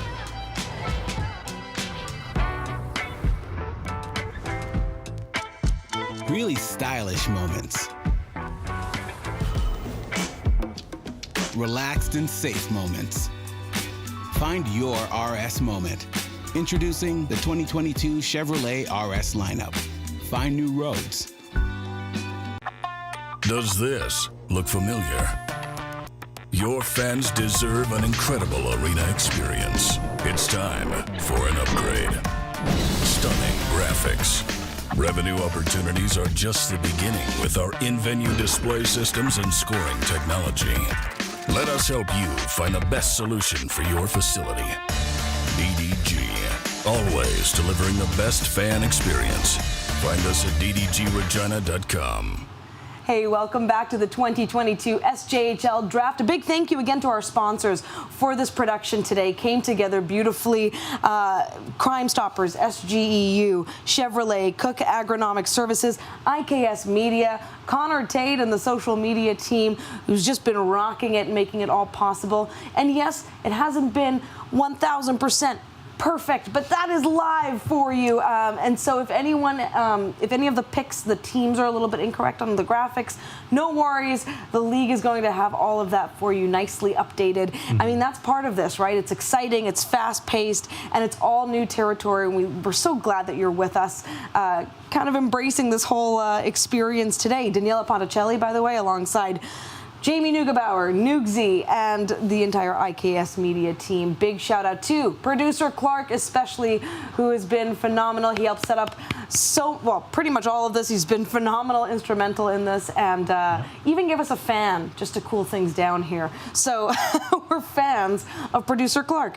Okay, so let's roll through the draft round. It all started with the 06's round one. 10 o'clock Central this morning, and the big number one first overall going to Weyburn. Yeah, there you go again, Rhett Vedris. Congratulations. Not too many people get to be number one overall picks, and those one overall picks, I should say, over the years, Daniella, have made big impacts in the league. You think about, Tristan Schuchuk, Austin Flamin, Mason Buchart, who's, who played really well for L'Orange last year. So there you go, round one. That's great. And then into round two, started with Bryce Aikens headed to L'Orange. Yeah, lots of L'Orange picks in this round, a lot of Humboldt picks, and that's a bit of a theme with Nipawin as well. But some great value here in the second round. Guys like Connor Miller, Tyrone Sobry, both going to Humboldt that some people thought would be first rounders. Same with Zaremba going to Estevan. A lot of people thought they would be first rounders, so good pickups there in the second. And a reminder that anything happens on draft day when you're talking about that. Into round three, another great class here that we're seeing from Spencer to Carter. Yeah, and Tad Kozin, man, did they pick up a lot of picks, did Nipawin, and did a nice job. Really obviously going to keep it on Ronan Buckberger. I've talked about him a lot. A lot of good family connections and bloodlines, and nice pickup, and really sneaky good pickup to me. Marc Belanger, Moose Jaw kid, hard-nosed, physical, and I think he's just going to keep getting better, but a lot of raw tools there. Fantastic. Into round four, here we go. Yeah, Morgan Tastad there to Weyburn. Again, another guy that some people thought maybe go higher. Very steady defenseman. Can't have too many of those. Always hard to find them. End of the day, Karsten Cater continued to grow all year for Warman. Nice pickup there by Humboldt there in the fourth. And Jonah Marshall, if he can develop like his big brother Luke, then I think Mike Reagan and the Flin Flon Bombers will be pretty thrilled. And then the final two rounds of the 06's. Here's round five. Yeah, a couple goalies. Eric Call there and Chase Wutsky, two big Saskatoon boys in net. Cooper Buhay is an SJHL, the brother of his brother, pardon me, in Estevan or Melville Millionaires prospect. Should be a big part of their team next year in Melville. Cooper Buhay joins Notre Dame. Carter Tuplin, again, a bit of a steal, I think, in round five there for Kindersley as well. So a nice pick there for Kindersley. Beautiful. And then the final round six here for the 06's. Take a look. Yeah, there you go. So Dylan Duzen joins his old buddy there, Bryant Linklater from Notre Dame guys. Lucas Bourne to Battleford's. I think, again, a very good sneaky pick there in round six. I know Lucas was at their rookie camp earlier this year and made an impact. I'm sure physically as well. Great kid in the gym, worked extremely hard too, and great getting family connections there with Dayton Reshney going to Nipawin. And then into round 7. Yeah, there you go. Lucas The 07 Svidson's borns. big brother, Connor, of course, on Hockey Canada's radar. And Lucas, a very talented young man in his own right. Bernie Weston, considered to be the best 07 goalie available out of Swift Current, going to Weyburn too. So they're sort of adding to their goaltender stockpile. They've added a couple here, and so that's pretty big. And then I think we are going to have round 8. We do have a round 8. There are all the names for you. Incredible. Yeah, quick work right there. Tegan Shemchizhin out of Martinsville, not too far away from home there. For Humboldt, of course, Dace Durkach, name should be familiar to Regina Pats fans out there. Dale Durkach, his dad, and Dace, a very talented kid with some good experience at the U18 level already as an 07 birth year. Great to have there for Brett Pilkington and the Hounds. Love that pick. Fantastic. And then the final pick, Caleb Potter. Incredible. What an amazing morning, Nugsy, that we got to be part of. Yep. I'm just so excited for everybody and their families. I know today's going to be a great day to celebrate, a great weekend for all the teams and the clubs. As we heard from Scott Barney, the work does not stop as a head coach and GM. It's all about getting set up now for the next season while the summer gets underway. Nugsy, final thoughts from you. I know I've asked you for a lot of your thoughts today. You've shared it with the world. We've appreciated it. But what would you like to say as we wrap up this incredible experience? Yeah, just an absolute treat. Thank you so much to the SJHL, to IKS Media, to Paul Bieran having us in his studio here, and Rod and Darren. Their show used to be filmed here as well, or is in this complex. But thank you for letting us use your space too. And what a blast this has been, Daniella. Yeah, thank you. This has been Thank fun. you for joining the squad too. It's been a lot of fun, and again, just to echo what you said, welcome to all the kids that have been picked to the SJHL family. People like Daniella and myself and Clark and everybody around will try to do our best to help you out, and that's what we're here for. We're here to promote you and do our best for you young men and families out there. So thank you for your time and your support. Yeah, to the clubs, the billets, the volunteers, the players, everyone, the fans, we can't thank you enough for tuning in today. We know we've had some of you throughout the 3 hours we've been live. We appreciate it more than you'll ever know. We're excited to do this all again, but first, hey, a full season of hockey awaits in the SJHL. Hey, is it the fall yet? Can we get going? No, no rush. It's going to be amazing. Congratulations to everyone once again. This has been, on behalf of Jamie Neugebauer and myself, Daniella Ponticelli, this has been the 2022 SJHL Draft.